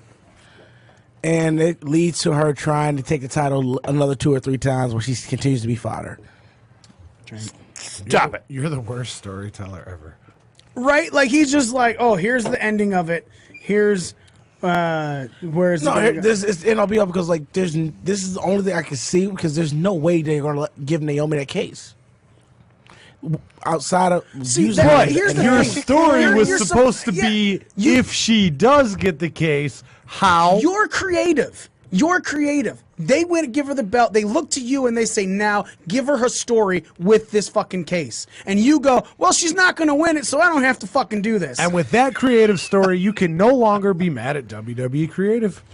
No, because I can be out there with the critic. Because no, you're supposed to have a fucking imagination about this. You're supposed to make it seem like it's impossible that she would not win it. Why is she? I don't care why she wins it. They give her the belt. Dude, what if every fucking woman in this match gets injured? Every one of them. Every- Bomb goes off. Everyone loses an Let's be arm. very honest. So someone gets a fucking concussion, right? And during the match, so all of a sudden that changes. There is Everybody a shin gets splint. gonorrhea. Something happens to That where could happen.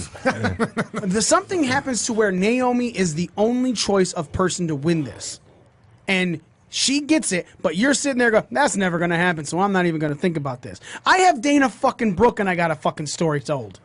And it doesn't have anything to do with the work she's had. that's done on her still face. more logical than them giving that case to Naomi. You what think, does that case why? do? Because she's white. No, I'm not even saying. How is Dana Brooke more likely to win the Money in the Bank than Naomi. Because what they've done with her over the last couple weeks leading into WrestleMania. What have you done with Naomi All over the they've last done 2 was years? Sasha left, insert Dana here. That's all they've done. Naomi Yeah, has that's probably more of a rib to Sasha than anything. look how good Dana's doing. No, Naomi has still gone over and looked good in the matches that she's had. Yeah, she just talks like a second grader. Yeah, and you talk just like terrible. this, but now, come May 19th, watch her actually walk out with the fucking briefcase. I will give each of you $25 if that happens. You don't have 25 bucks to give anybody. You owe That's me fine. 20 already. If he owes me, I'll never be broke. Actually, do it. All right. Next, Mandy Rose wins the Money in the Bank contract. What happens with her? When does she cash in? Who does she cash in against? Tell me your story, brother. All right, so I originally wrote mentally a different story, but I'm using part of that for my Drew story, so bear with me here. So Mandy wins Money in the Bank. Not Naomi, because there's no way Naomi's going to win. Yeah, why would that ever happen? So then you have, Mandy bragging about, I won Money in the Bank. And, typical heel-esque Money in the Bank holder. But the whole time, Sonia's standing behind her and, months go by. So we got Money in the Bank at May 19th. So we're going into SummerSlam. And you can just kind of see the tension building between Sonia and Mandy. Remember our proving ground. Finally, Sonia's like, fuck you. You don't even deserve that, Money in the Bank briefcase. We should have a match. Winner gets the briefcase. So, they finally break up and they have their one-on-one match. And Alexa Bliss actually comes out and helps Mandy win the match. So, Sonia's distracted. She gets rolled up. Mandy wins. Continuing the feud Wild with card. Sonia, but making Mandy the absolute Money in the Bank winner. So then next month's pay-per-view, what's after SummerSlam? Night of Champions? I'll be honest. Ish. They're moving Clash things around. Championship. So Yeah, because just Black the Eyes pay-per-view Black after the the pay-per-view SummerSlam. Who after cares about the name? SummerSlam, Mandy ends up cashing in on, probably Becky for the Raw title. Mandy's on SmackDown. Just give you a heads up. Yeah, but she Okay. has the Money in the Bank, so she can. Okay, go yeah. any- So she's swapping. she can she's go swapping anywhere. brands. Okay. Plus, her cards are wild. Yeah, wild cards, man. Wild horses stuff. I was trying to break you down. So, she cashes in on Becky because Becky is still Becky 2 belts, has 2 matches that night. Mandy decides to, cash in on Becky after her second match. And Sonia so Mandy officially cashes in. Hands the briefcase over. Pay-per-view after SummerSlam. Bell rings. Yep, whatever it may be. And then at the end of the match, Sonia comes down. Alexa Bliss then comes down to help out with Sonia because her and Mandy now have this little alliance. And they're both up on the apron. And Sonia hits Alexa Bliss, and Mandy's coming over to see what the commotion is, then gets hit, almost headbutted by Alexa Bliss and rolled up by Becky 1, 2, 3, losing her opportunity and making Becky the only woman to win 3 matches in one night. All right. I like that, and it still puts over Becky Lynch pretty. That's actually a really good story because there's drama involved in it. There's a connection I like that, bro. That's off the top of my fucking head. Still better than Smitty. Because what would you do for Naomi then? Go ahead. I'm waiting. No, see, Smitty. He already did his job. Yeah. My point. No, I know because I thought about this when I first saw it. It's like there's nothing you could do with Naomi at this point. Because you're just not going to think about it. Like Nick has Baron fucking Corbin. You think Baron Corbin is a likelihood to win the Money in the Bank? I think he's actually likely to win it again because they actually are doing things with Baron Corbin at this point. But isn't the Money in the Bank briefcase a chance to do something with somebody that doesn't have anything going for them at the time? Like Carmella last year? Okay, let's. No, Yeah. sorry, 2 years ago. So Carmelo, But he got James. here's the thing. You can leave that open. This too, Joe. this is the problem. We're not talking about WWE story. You get to make your own story. So you got Naomi. How would you as a person, not fuck WWE, fuck all the storylines, how would you have her go over at Money in the Bank and then going forward, cashing in? Like, what would your story for her be? My personal story, I'll have her go heel. There you go. You're already telling a better story than you told. And yet that's 100%. But you chose not to give a fucking story, but yell at us like it's our fault that you can't. No, think of say no. something. My logic is still like my logic is not WWE's logic. This We're is not asking for WWE's logic. I'm asking you. You have Naomi. Naomi wins the briefcase. How do Tell me you a write her story. story? Tell me a story of how Naomi cashes in and either wins a championship or fails to win But a we're done championship. concentrating on you because you chose to let it go, and we only have a half hour of a show left. But now we know he's going to turn her heel. Right, that's the most we got. So maybe you'll actually do something when we come over there with Randy Orton, even though you also think that's impossible for him to win. Actually, no. No, we're not talking about it right now. Joe, you're next. Natalia wins the Money in the Bank contract. Give me a story for her to when she cashes in, who she's cashing in on, and will she become the new Raw or SmackDown Women's champion with that cash in? All right. Well, this one's also kind of off the top of my head, kind of like Z's was, being how I didn't really have time to even watch SmackDown. I didn't have much time to put into this either, but I think I actually got a pretty good little storyline here for this. So Natty wins Money in the Bank on May 19th. You guys remember that? Yeah, very nice. Then it was just Kane's stupid movie. Yeah. Anyway, I don't know why that. I don't know why I thought of that. See no evil. Yeah. May 19th. It just got me thinking about that. Was so dumb. Okay, so Natty wins Money in the Bank. She carries it for quite a long time, quietly. Not a lot of noise making with it. She's just got it. She's always coming to the ring with it. Not much is said about it. There's not a lot of where we're speculating on our shows before is this gonna be the time when people are just kind of forgotten about it, So she's held this for quite a while. Right. And then all of a sudden Royal Rumble rolls around and the number 30 entrant comes out. Surprise. It's Ronda Rousey back from her dictation, her impregnation or whatever. Yeah. So she's back fresh off having the kid. And Having the kid. She just popped this kid out, right? She comes back in C-section scar and all. number 30 spot, Royal Rumble, wins the thing. Kind of like a Batista thing. The fans are not having it. She's still catching heat from her previous run, and she's catching heat from taking time off right after WrestleMania. So she's catching heat. They may be trying to push her as a face, but it's not getting over. She's just getting more and more hated by the fans weeks leading into WrestleMania. So WrestleMania rolls around. Ronda's carrying the belt. She's got a match with whoever the lead babyface is at the time. Maybe it's Becky. After WrestleMania? No, at WrestleMania. Okay. She's got a match with the lead babyface. Maybe it's Becky. Maybe it's someone else by that time. So Ronda used her win at Royal Rumble to come in before WrestleMania? No. Ronda. Okay, so Ronda's going against the lead babyface title holder at WrestleMania. Okay.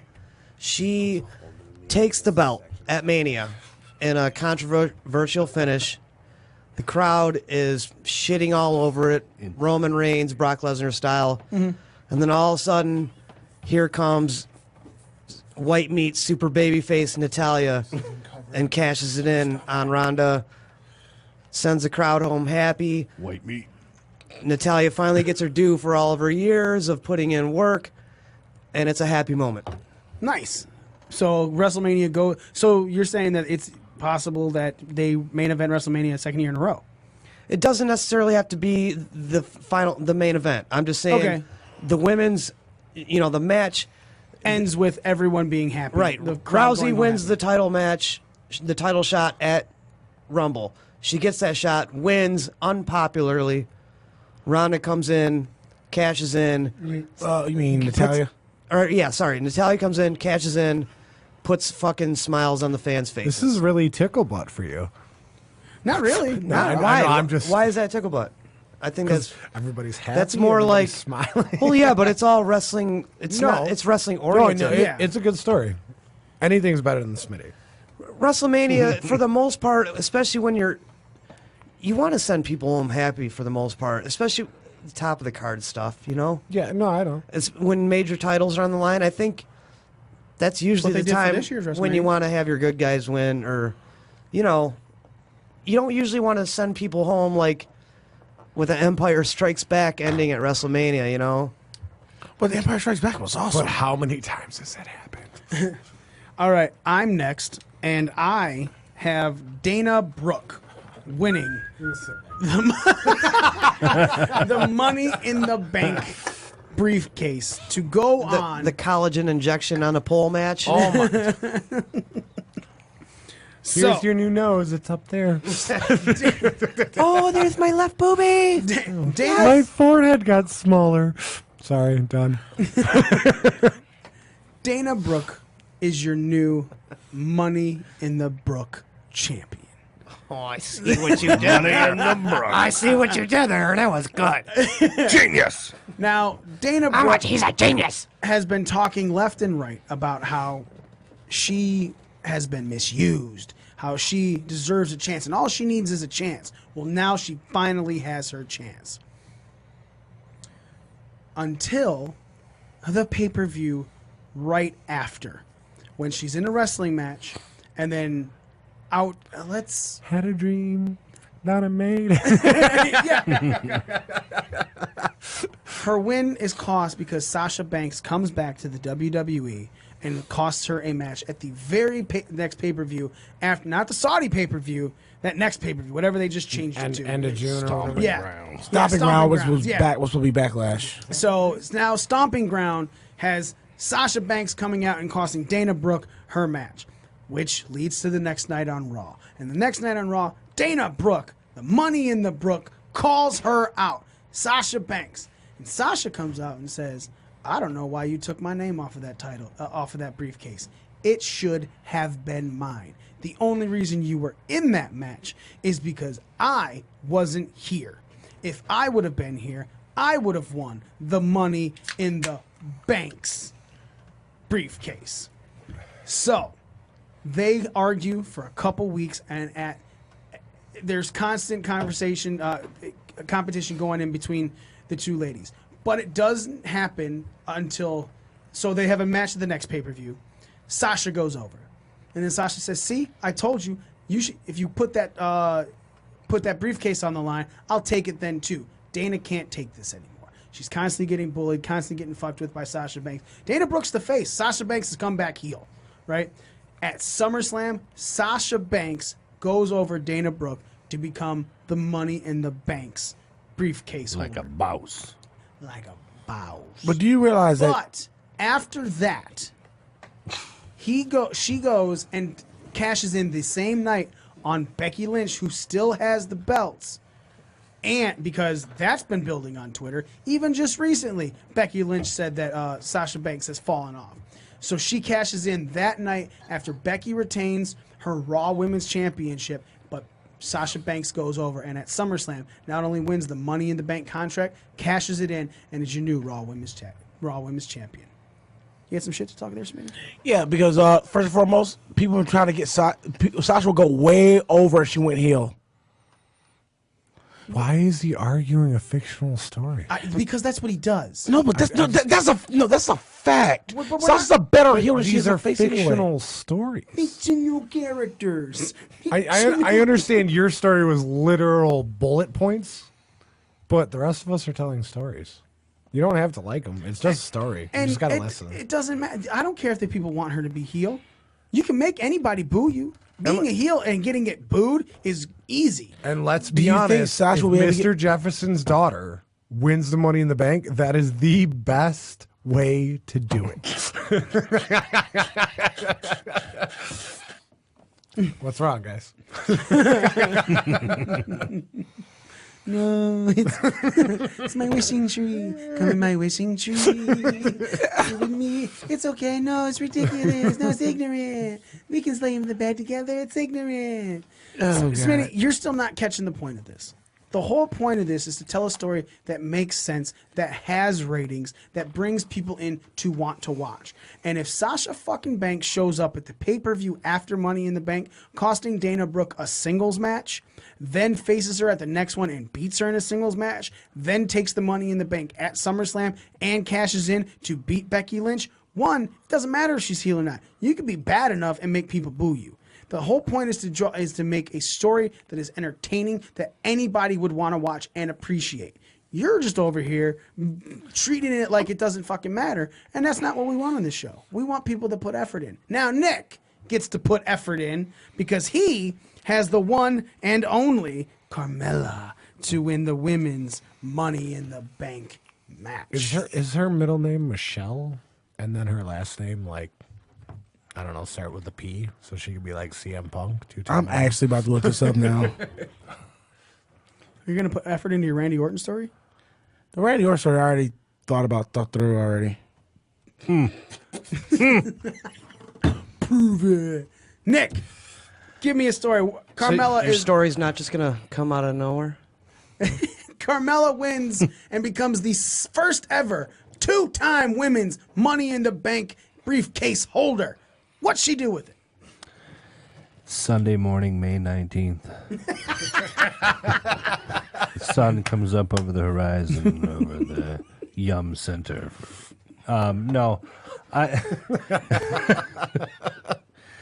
We asked for a story, not WWE in the 24. in the match itself, I think Carmella. I would see Carmella, ladders next to each other, super kick to Ember Moon, knocks her off a ladder, gets the briefcase. Done. Cool. Does a little dance break at the end. Her and R-Truth, the next couple of months, they come out and do their thing. It's still all truth. He's still coming out as like, doing his thing, getting the crowd popping. They're doing the dance break. She's just kind of like there with him, running around with the briefcase. Eventually, Mandy's going to get pissed off. Why do you have this briefcase? I should have won this match for whatever reason. In the background, Becky is going to run through SummerSlam as Becky Two Belts still. She's going to still be running with this whole idea. It's going to lead into Clash of Champions with Mandy and Carmella for the briefcase. Mandy's going to still be running her mouth at Carmella. All you do is come out here with truth. You don't ever fight anybody, all this bullshit.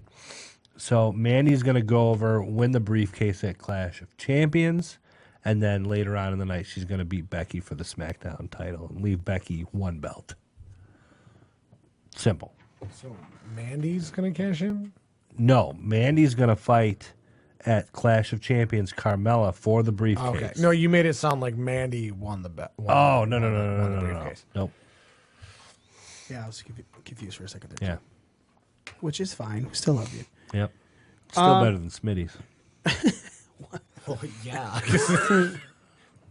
Coming from the basement to the ground floor is huge. Real simple. It's great, actually. Couple stairs. Actually. Yeah. Hey, all right. It's like bullet point, better than Smitty. Now, boys, we're actually going to save the men's until next week because we only have like 10, 15 minutes left. I tell mine so I don't forget it. No. You'll have to type some shit out, dog. Sorry. And this will also give Smitty a week to come up with something. All right. I actually thought I'll about give that you because guys I a thought people preview, watch though. it. No. Mine includes EC3. All right. Nice stable. I think I need to come up with a little bit more detail because you guys had like a real elaborate, you know what I mean? I'm just kind of like. Well, I'll be honest. The only reason, like, it's not like we just had a regular cash-in. You know what I'm saying? Like, the only like ours with yours, it makes sense. Like, she got challenged. There was still a story there. Yeah. Joe's involved why the Ronda Rousey was involved in it, and it makes sense because of their friendship. Yeah. Me, I had to have a story because Dana Brooke isn't going to be the fucking one to cash that briefcase in. It was going to be Sasha Banks. Just, in all honesty, I could literally see my fucking scenario actually playing out. Yeah. Are we gonna have time next week with picks? Is next week the picks? Yeah. Oh fuck! What? Wow. I just thought of something. Did it hurt? Is it a good story? No. Yeah. It's literally we'll talk about it off the air. Oh, he's gonna have some sex. All right, you know what? You're right. Let's try and run through these. Whatever we don't get, we'll get to. So, Smitty, you are starting this one off. Randy Orton wins the men's Money in the Bank ladder match as Game of Thrones is going off of the air, so no one watched it. Even setting the mood. And no one cared. Smitty, make people care. Winter is coming. It came. So Randy Orton has this whole angle at this point. Randy Orton's like, when it comes to Kofi, I'm the one thing that stops Kofi. That's his whole angle. I stop Kofi. I'm the one that beat him in the gauntlet. I'm the person that I'm the reason that he didn't get to as far as he did in 2009. When it comes down to it, Kofi can't beat me. So we start. This is how we start, huh? Randy didn't beat Kofi in the gauntlet. Fucking Randy came out and hit AJ. AJ beat. Yeah. Well, That's my own. Like, I'm not. I understand. I see where you're going, but I'm just giving you a heads up. Look, when it comes down to Kofi King as champion, it's pretty much Kofi doesn't beat me, whatever.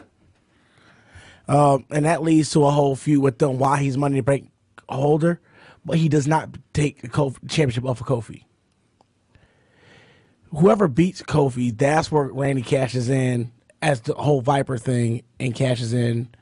And Goldberg actually beats him before the Saudi Arabia thing. Worst storyteller ever. So, Because It does not make sense. No. Because Chewbacca was a Wookiee. so pretty much like Randy Orton's whole heel person, like they're not. It's like once again, like this is also some of this a personal thing. Like if like anybody says like I don't think what? So okay, I think it's like literally whoever takes the title off of Kofi is not gonna have the title for too long. I think Orton cashes in as a kind of tweener character and gets beat by Goldberg for the title right before the Saudi Arabia thing. Okay. So that makes more. That's. I think I explained the way I was trying to explain it. Yep. This didn't come out right. Absolutely. So pretty much like, okay, so the Saudi Arabia thing is September, right? You're already past Randy cashing in, though. No, the Saudi Arabia thing is like fucking June. Well, the second one. Crown Jewel. Crown Jewel Yeah, too. but they're coming to this first one. Was he confirmed for both or one? I don't know. I only heard about this first one. I know about the Crown Jewel 2 in September. That's the one I know about. Yeah, There's the one at the June beginning of 7th. They're June. doing they do 2 shows in Saudi. They're doing one on June 7th and one in September. The one in September is Crown Jewel 2. I have That's what I no know about. idea what the name of. No, but other that's than what network exclusive. But that's what I know about is the Crown Jewel 2 in September. That's the one I know about. But I thought Goldberg and Lesnar and everything were going to the first one. The one And that's June 7th. Yeah. Correct. well, if that's the case, it makes my story more valid. I'm still trying to figure out what your story. So your story originally was Kofi was going to hold on to that belt until September or August. Till August at least. So SummerSlam. Yeah. And then Orton cashes in and then loses at the Saudi event after SummerSlam. He loses right before the Saudi event. I think it's even if it's on television to Goldberg, just get a rating spike. And Goldberg goes into Saudi Arabia as a WWE champion. Do you know why that story sucks? And I'm just being very honest. Like I appreciate the fact that you put effort into this one, but the reason it sucks is because it's not you. It's not you. That is a WWE story. You're literally going in there with the confines of what WWE's working with. You're not putting you into this. You literally were just like, okay, so WWE's gonna do this. I think this is what WWE's gonna do. I don't think I'm that jaded with WWE. Is that a problem? Hold on. What you are failing to realize when it comes to these stories, that you are the booker, you are the promoter, you are the agent. Anything you want to happen, WWE is yours. You own it. But you're still. If Randy won, it doesn't matter. You're like, fuck Goldberg, fuck Brock Lesnar, fuck all that. How would you tell that story? That's what we're getting at. Not how would you tell the story given these resources. And how would you make tell sense. the story, period? Continue the whole authority angle with Kofi. And then when it was just try to do what they did at SummerSlam with Bryan and have Orton fail. Right at SummerSlam. So he cashes in at SummerSlam and fails. Yes. B. Z. I don't know why I just called you B. All right. So You have Drew McIntyre. Claymore kick. Climb the ladder. Grab the briefcase. Next night on Raw, Drew McIntyre realizes he's pissed off a lot of fucking people since he's been back. I mean, just the whole fucking roster. So he's looking for allies. I mean, you know, this is one of those backstage segments that takes the entire episode of Raw. Like, they always cut back to it, and he's asking people, and basically, fuck you, Drew. Stumbles upon some old running mates, and Heath Slater and Jinder Mahal. So he's like, hey guys, it's been a long time. I'm back now. A little bit bigger. Couple of cycles, you know. What do you guys see? We get the band back together. So, what do you guys say we get the band back together? I thought this was supposed to be your booking and not WWE. No. Wait for it. All right. So this sounds really WWE. Sound tickle butt. So, they're backstage, and Jinder and Heath are both like, yeah, we'll think about it. In the meantime, Drew McIntyre walks up to EC3 and, asks him, hey, will you have my back, blah, blah, blah. EC3 just punches him right in the fucking mouth. All right? Setting up this whole feud. We're talking Money in the Bank to SummerSlam. Just EC3 and Drew McIntyre going back and forth. So you're saying, hold on, 2 months. Yeah. No, so I apologize for cutting you off. He's after winning the briefcase at Money in the Bank is when he's going in the back talking to people.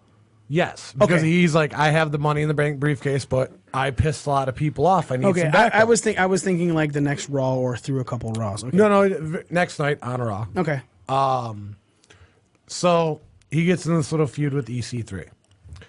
The very next week, obviously, Jinder and Heath are like, all right, fine, we'll get the band back together. 3MB, rock out. So he goes into this feud up until SummerSlam with EC3. Finally beats EC3 with the help of Heath and Jinder. But during this period, there's a lot of tension in the group because Drew thinks he's this big badass now, and fuck you guys, you are, you're my sound check guys. I'm the lead singer of this band, all right? So come the pay-per-view after SummerSlam, which I don't think we put a name to it yet. Right, yeah, whatever. But pay-per-view after SummerSlam, Seth Rollins gets, speared by Roman Reigns.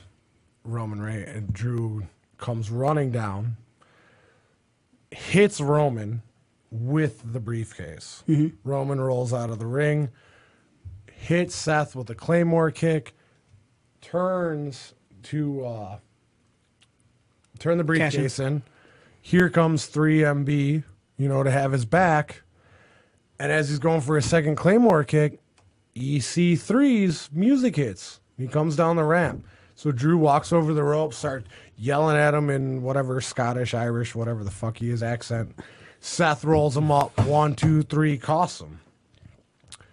EC3 continues to come down the ramp. Now you have Heath on this side and Jinder on this side. They all slide in the ring and start beating down Drew McIntyre. Now you have EC3MB.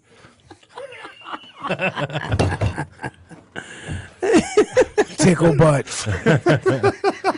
That's just awful, dude. That's terrible. That's so bad. That is so fucking bad. It's for the kids. And I love how you just like, this is what's gonna happen, and it's fucking bad and funny at the same time. So that's so bad because my original thought is when I was doing the whole Mandy thing, the reason Mandy beat Sonya is because her and Alexa Bliss had already became besties, and then EC3 comes down the ring, making EC3MB.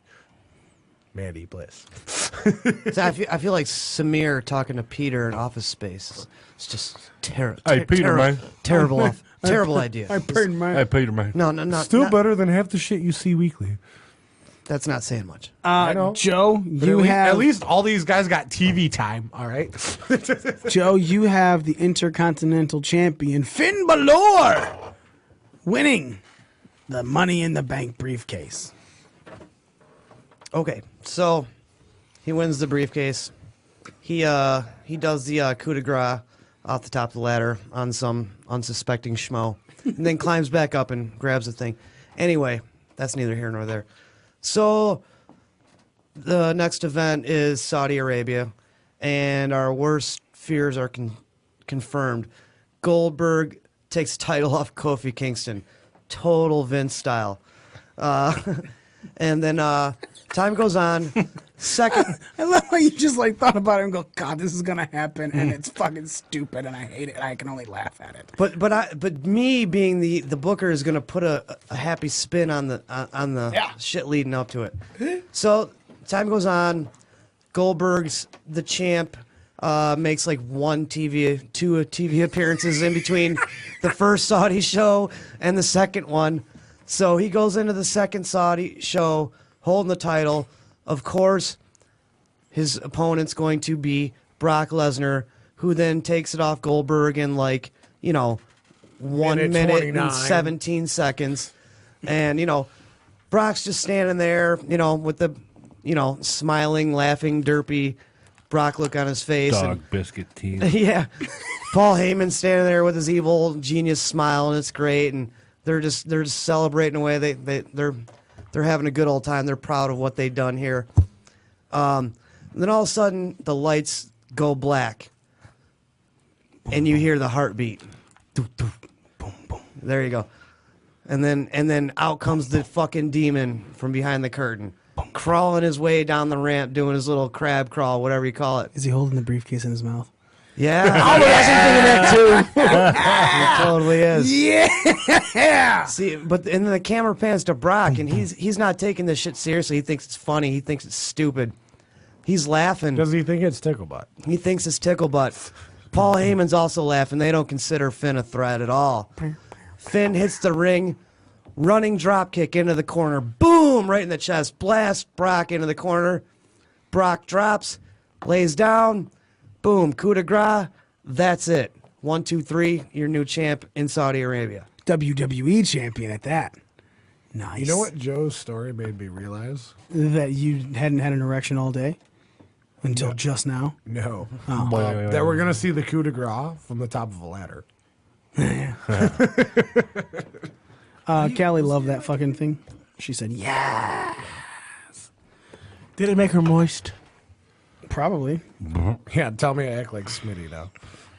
I have Mustafa Ali, the heart of SmackDown Live, winning the Money in the Bank briefcase. And I'll be honest, this was really difficult until I finally watched SmackDown today. And as over as Ali was, Ali's also got booed because of Kofi. So there is Ali's making a slow change from face to heel, because every time he comes out there, he warns Kofi, you never know, man. It's like, I can always just show up. So hard to make him a heel in this day and age, though, without going common conception though. without going Anti-America? Muhammad Hassan style. You know, I agree, but I think this is the one time because he's already built as something else. So he's not going to be the Arab American heel. Yeah, but he's not going to be the normal fucking because he hasn't even been built as that. He's from Chicago. Yeah, the people they know he's a former Chicago police department. he's already touched on this type of character. A good heel character for him would be like, I'm an American. He's already kind of touched on it a little bit, but he could turn it up a lot. Like, I'm an American. You all give me shit for being an but Arabic American. In my story, he's not, because the reason he goes heel is because he's constantly antagonizing Kofi a little bit more each week. You never know. You never know. And Kofi is just beloved. Ali got no fucking reaction. Was booed when he came out for that triple threat match because Kofi wasn't in it. So the fans have already chosen their side on which one that they're going to go with. So as much as they're cheering for him now, and they'll still cheer for him, but eventually come Survivor Series, he's now full-blown heel. Fucking, hitting people with the briefcase, whatever.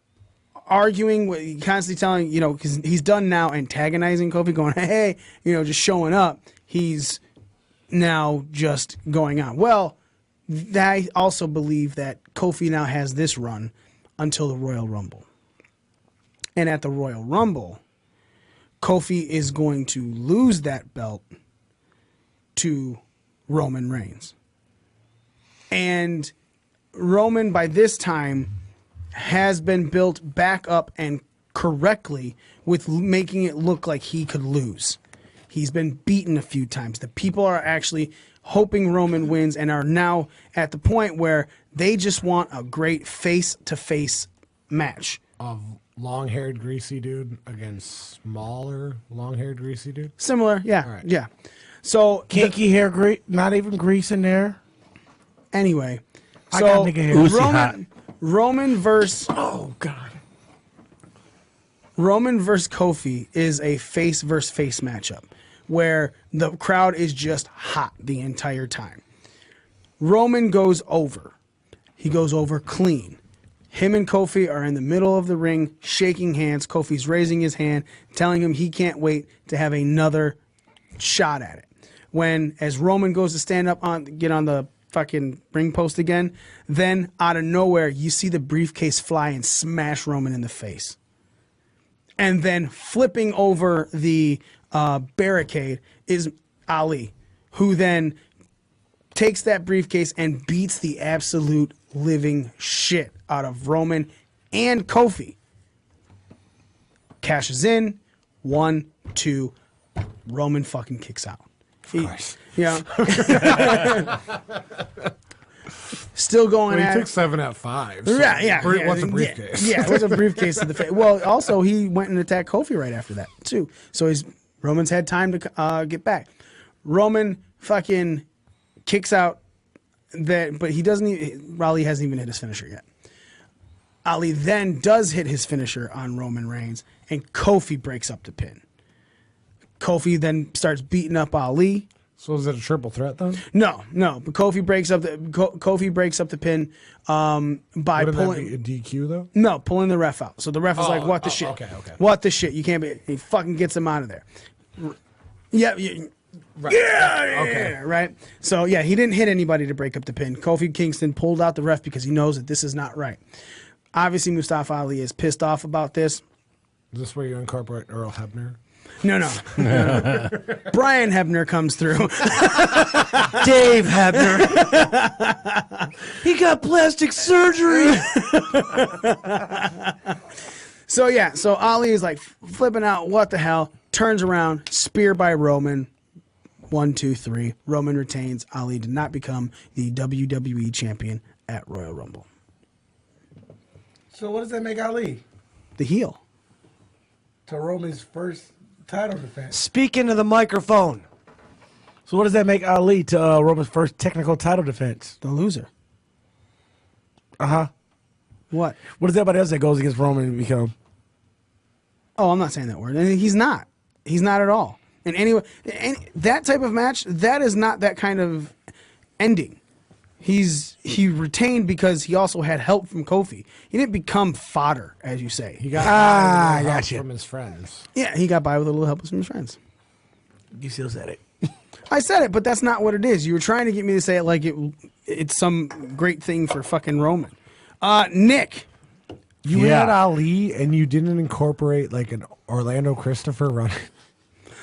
I was thinking about that, but it's shaky when he shows, so I wasn't guaranteeing he'd be Here there. comes Miami. Right. That or with the whole Cedric Alexander thing, if you put them two together with the whole... You have the Wild card one thing. and only Baron Corbin. Fuck.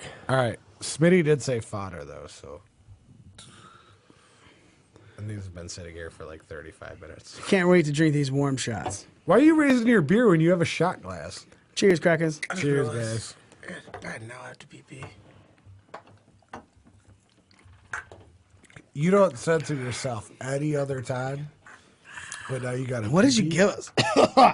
My nipples are hard. The only whiskey that wasn't Kessler. Some kind of bourbon. All right, Nick. Baron Corbin becomes a 2-time Money in the Bank winner. I just realized you had the two people that could become 2-time Money in the Bank winners. Tell That's me what you I have was him saying. He had the growing best his, odds. Tell me you have him growing his hair back. He's going to grow it back before Money in the Bank. First of all, okay? Hair club for men worked. Bosley Corbin. I like it. That's the new we can retire Sharon. Well, we can still call Shayna Baszler Sharon Corbin, but now Baron's going to be Bosley Corbin. Bosley Corbin. So we can keep them both alive. I like that. That's a good one.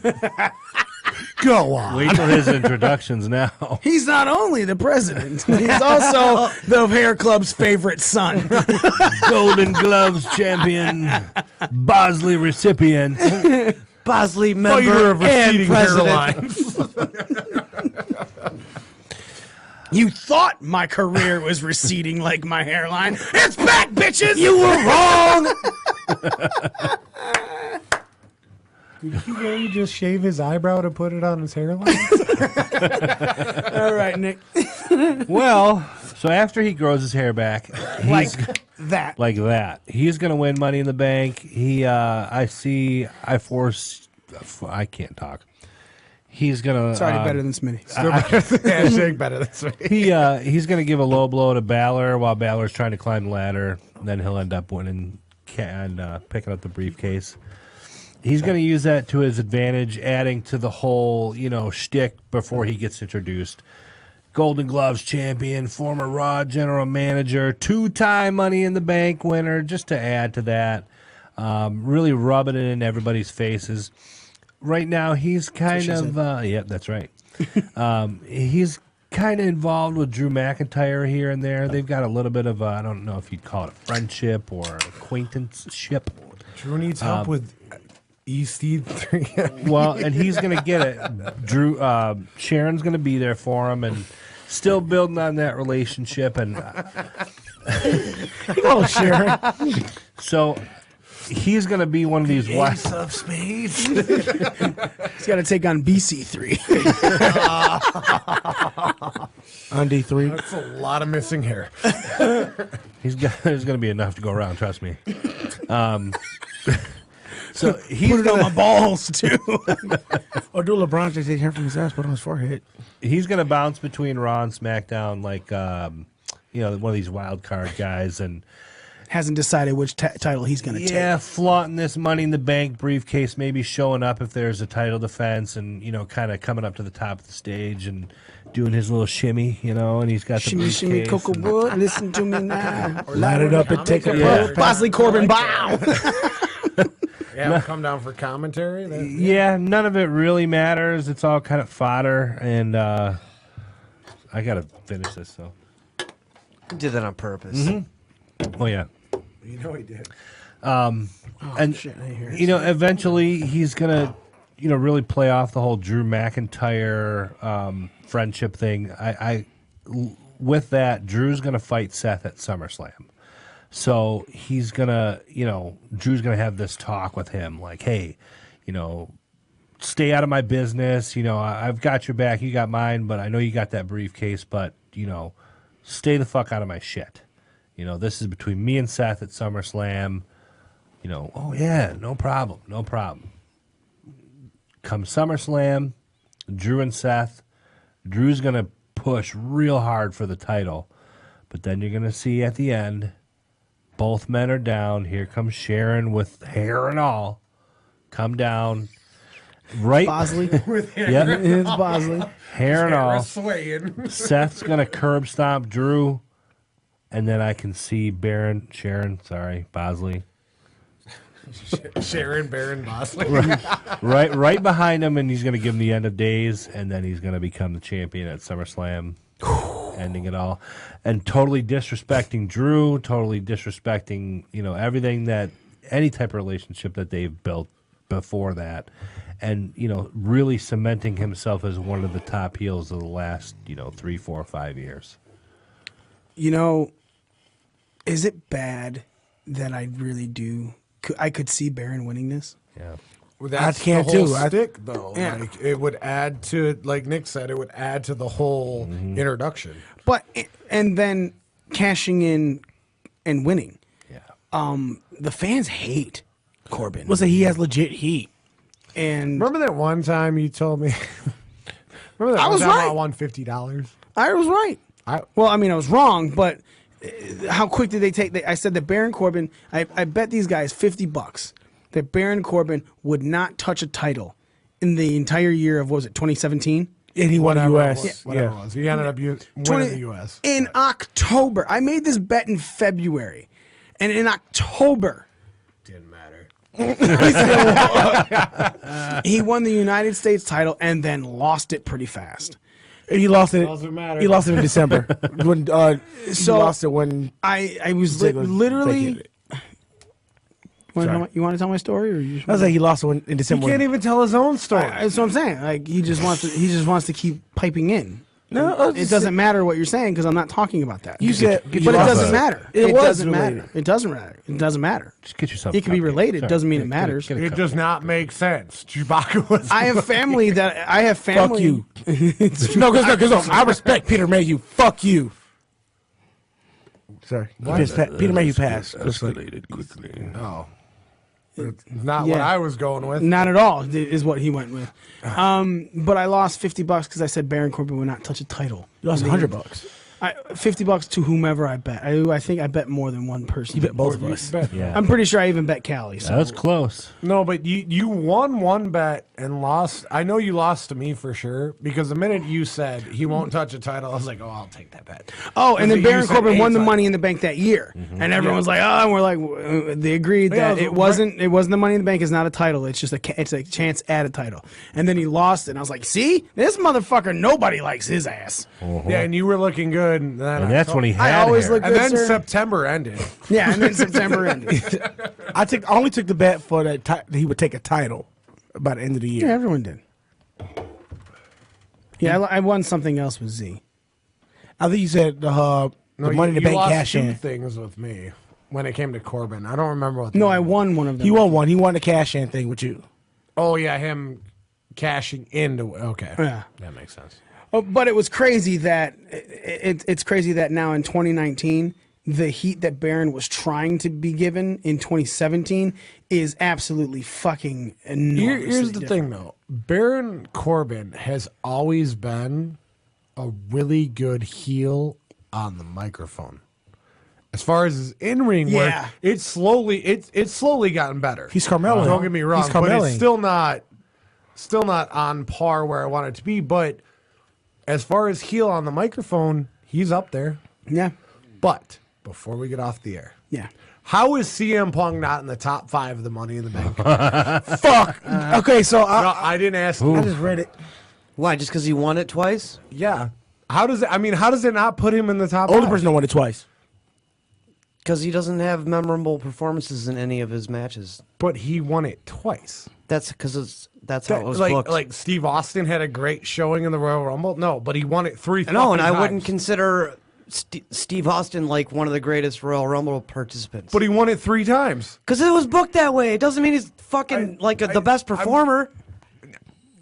If you're talking about who entertained me the most during those matches, it wasn't CM fucking Punk. I see your point, but in the way I look at it, like, okay, so you have 4, he won twice. 4 of the best He performers, was booked and then to win one of the twice. guys that won it twice.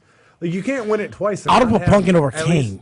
A good performance. Yeah, I'd put him in over Kane. But, dude, I would change that whole top 5. I mean, dude. What is your top 5? Dude, you could put...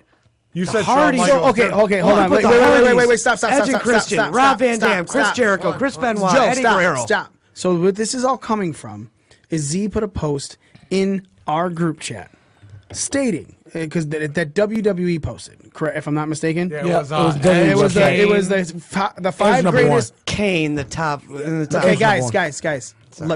The 5 greatest Money in the Bank competitors of all time. Number 5, Dolph Ziggler. Number 4, Daniel Bryan. Number 3, Randy Orton. Number 2, Kane. Number 1, Edge. Honestly, this is why the only one I might put in there is Edge. And where would you put him? Who are the other 4 or 5? Okay. What about the other Hardys? What about the other Hardys? What about Rob Van Dam, Chris Jericho, Eddie Guerrero, Chris Benoit? They've all entertained me more in ladder matches than we're not talking ladder match. We're talking Money in the Bank. Chris Jericho invented the Money in the Bank. I don't. Okay, so and he that's the one thing more. In the chat. I said I agree with you. I would put Jericho in the top 5 strictly because he's been in almost every one of them. I would keep Orton too because Orton's been in a lot of them as well. I mean, but my point. What about the Hardys, the Dudleys, dude? Come on. When were the Dudleys those were never Money in the Bank MITB ladder match?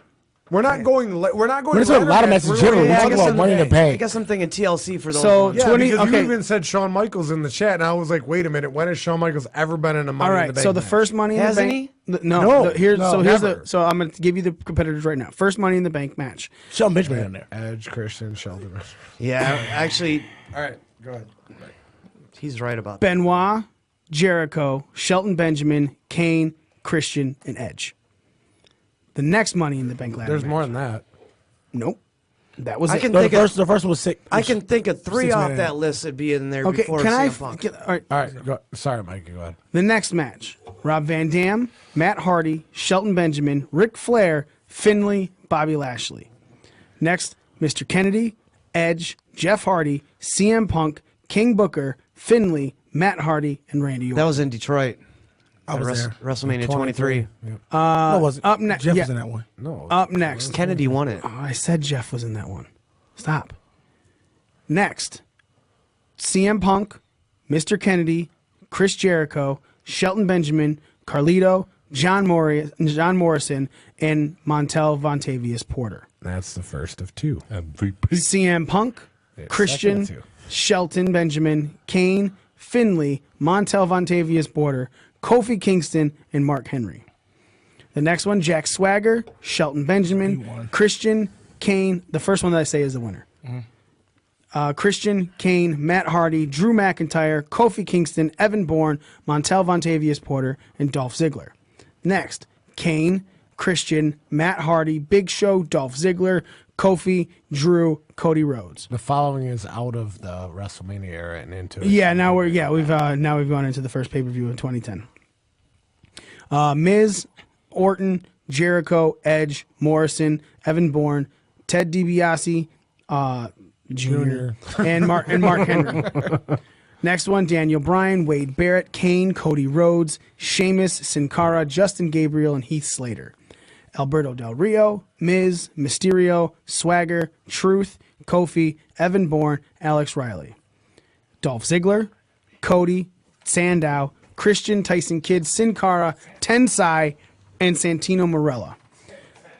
Cena, Jericho, Miz, Kane, and Big Show. It was a Money in the Bank championship. Santino's ahead of CM Punk.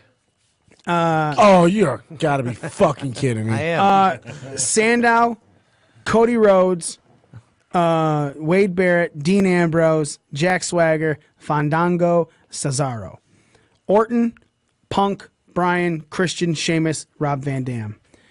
Rollins, Kofi, Ziggler, Swagger, RVD, Ambrose.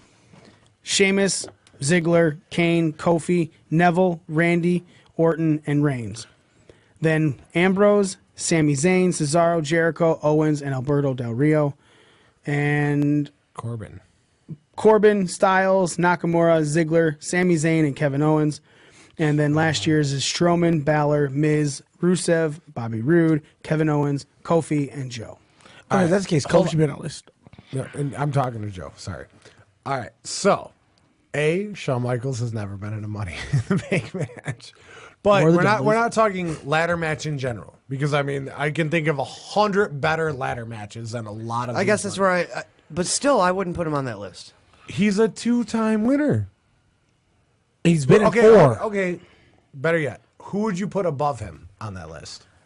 See, when I'm thinking about stuff like this, Money in the Bank, though. I'm thinking about memorable performances. But CM Punk won it twice, cashed in twice, and won the title twice.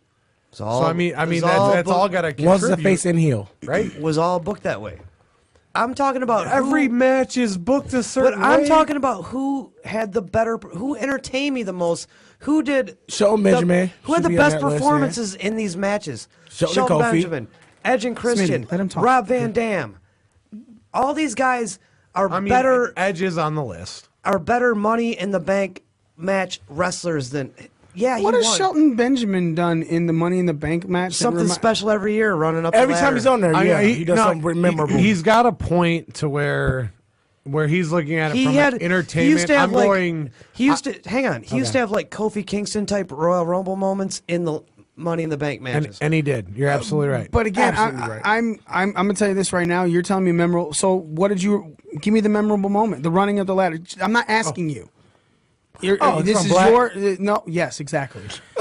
This is Joe's Money in the Bank competitor. So what the running? He ran up the ladder the one year. He just always had spectacular performances every Money in the Bank match he was in. He was always one of the highlights. Almost stealing the show, quite frankly. All right, so in the first Money in the Bank ladder match he was in, he hit the leg drop off of the top of the ladder. That was the one Edge won, the very first one at WrestleMania 21. He was all, and like I'm giving you the flip side of it too. He was also the one that ran up the ladder and got speared by Edge in the second one. That's when Edge won it, right? No, Edge won that's the 21. First one. Edge won the first one. Oh, okay. That's but Hollywood. He's also the one, like, he was the first one to do the spot where he literally, like, jogged up the ladder. Jogged up and then and got, T-bone. Speared by Edge. So, not necessarily something spectacular. He did, but it was a good spot.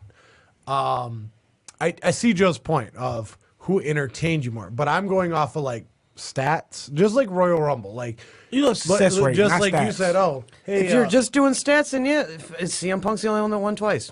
You win. But he should be. But even as an entertainment value, like, he should be top 5 regardless, just because he won twice. He's also participated more than most people. Like, here's the thing: Sandow entertained the fuck out of me, but he doesn't make my top 5 list because he didn't win the fucking championship. He was only in one. Well, he was only in one. 2 or 3. No, he was in one, and then he didn't cash if we're in. going off of how many times they've been in it, Dolph Ziggler and Chris Jericho should be 1 and 2. Jericho's been in a bunch of them. All of them except for the last like 2 or 3. Kane's been in quite a few. Kobe's been in quite a few. Up there. I mean, in this case, Kobe should be in there too because Kobe's been just about as much as Kane. Not in the Money in the Bank. Yeah. No. I guess I'm kind of old school in this thinking. I don't understand why they put guys like Kane and Mark Henry and Braun Strowman in Money in the Bank matches. Just to make it seem like you have a monster in a match. You gotta have a monster in a match. In 7 of them before he actually won one. I know that. Just to kind of give you that disbelief. And he was the albatross of each one. Right, but they put monsters like that in there to make you believe that nobody else can win. Well, it's that's a in all honesty, guys like thing. that take away from matches like that. Plus, they don't add to it; they take away. Punk has 4 appearances in it. Ziggler has 6. Kane has 7. Jericho only has 5. Only. That's still a lot. Kofi is in 7. What's he in? Let's say Christian's in 6 of them. Shelton Benjamin's in 5. Matt Hardy's in 4. Cody Rhodes is in 4. KO has been in 3. Finley's been in 3. That was the name that was popping me up. Finley has entertained me tremendously in these matches. I will agree with I'm that. a big fan of Finn. I've always been a mark for him. Yeah, he's a I've always been a fan That I of may be a him. little biased there. He's awesome. No, I understand yeah. it. The physicality Going of back to Finley the and the WCW technicality. days. Finley's Absolutely. like real. Yeah. He's old school wrestler. Yeah. The actual shillelagh. Yeah. Like Kofi Kingston and Kane have been in the most. And then But that's like And Kofi. Kofi's not on the list. I You know, I appreciate said that though. I appreciate Kofi in those matches way more than I do Kane. Just for Kofi's a mandatory monster. those matches to me are supposed to showcase athleticism, and Kane and Mark Henry are not doing that. Sorry. And actually, Mikey, you messed up. Corbin won it in 15. Strowman won it in 17 or 18. Yeah, Monster He won in it the last bank. year. Puke. I said 17. I said Corbin won in 17. 15. No, he won a No, 17. 17. my bad. 2015. That was Sheamus. That was Sheamus. That was you skipped one though. 'Cause Sheamus cashed in on Roman. You didn't say Braun. The last He one said I Braun. said, That was I the said last Braun, year. Balor, Miz, Rusev, Bobby Roode, Kevin, Okay. Owens, Kingston, and Joe. Oh, okay. Sorry. That's fine. And yes, Sandow won at one. Yeah, he did. He screwed over Cody and then lost to Cena. Yeah. Cena hit him with the AAA. All right, let's get the fuck out of here. Okay. That was intense. Intensity in 10 cities. So did we come to any kind of conclusion on that? That you're looking at it differently than everyone else. Yeah, you're looking Yeah, at they ladder got two matches, not different- Money in the Bank. I'm looking. Well, no, that's not true either. I'm looking at. I'm looking at entertainment value, not stats. I guess. Well, Well, my, you're not getting my the only match thought either. is like entertainment value can take 4 spots, but the only guy to ever win it twice gets one of the top 5, whether it be 5-1. You know, But I guess I don't look at wins and losses as being as important in like baseball or hockey because they're manufactured wins and losses. So then, okay, well then now this takes me to a completely different question. Why would you care about AEW if wins and losses matter there then? Because it's still about the product, and it's supposed to be a product that's sports based, athletic, and hopefully doesn't make me roll my fucking eyes. I every understand that, second but when I watch if it. you're telling me that wins and losses don't matter for No, you they, with the WWE they product, do matter, but you still have to take them with a grain of salt. Like, I don't want to watch fucking Cesaro getting beat every week and then try to take him seriously in one intercontinental match once every 6 months.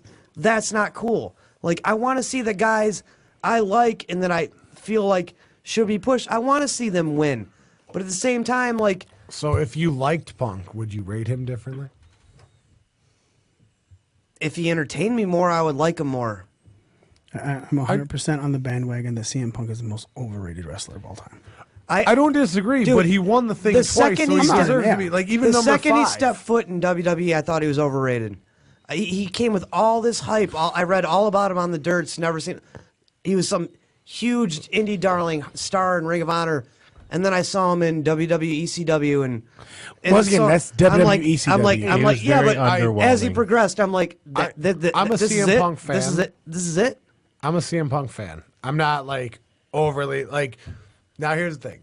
With me, you talk bad about Shawn Michaels. We can go out in the parking lot. We can settle this. You talk bad about CM Punk. It is what it is. I get it. But my whole point is, when you're talking about the top 5 of anything, and you have a guy who's won more than anybody else, he's at least got to be number 5. I say he's number 3, but Whatever it may be, like you have a top 5 of something. The gotta only be guy in there. to He's ever gotta win be it in there. twice, predetermined or not, should at least be number 5. And the other 4 could be people that entertained you. Right? I Dude, mean, fucking Braun Strowman's winning this year. So he'll be Didn't he number win last 4. year? He'll be number That's 4. why he's winning this year. He'll be number 4. Yeah, he's gonna win twice. Strowman's gonna win this year. He's gonna So Zane's gonna to screw him. fucking ruin your Zane's argument. Zane's gonna screw him this year. Just to fuck your argument all up. Braun Strowman's Okay. gonna win Well, then twice. Strowman will be number 5, and just to Punk screw will be number fucking 6. Punk over. not even the argument, just for that. It's for Punk. It's to so rip Punk. Punk is not the Which only will two-time make- and only yeah, back-to-back which will make winner. your argument another moot point. Don't forget about Sharon. So now we have 4 Corbin. and 5. Yeah, Corbin would be a second Another round. mute point. It's not gonna be Corbin because if Braun Strowman but wins you this year, see my point. though. I guess I do. if Braun Strowman wins this year, he won 2 times and back-to-back. If Corbin wins, he just won 2 times. Yeah, CM Punk's the only one to win it 2 times and back to back. Yeah. at that. CM Punk still has a and- record and not if to mention- if Corbin wins this year. Cashed Let me tell in. you- Hold on. No. See, if Braun wins, Punk still trumps him because Punk cashed in twice and won twice. I'm actually not even arguing this because I'm agreeing with you. But the point of it is that if Braun wins this year, it's so WWE can say they have someone else.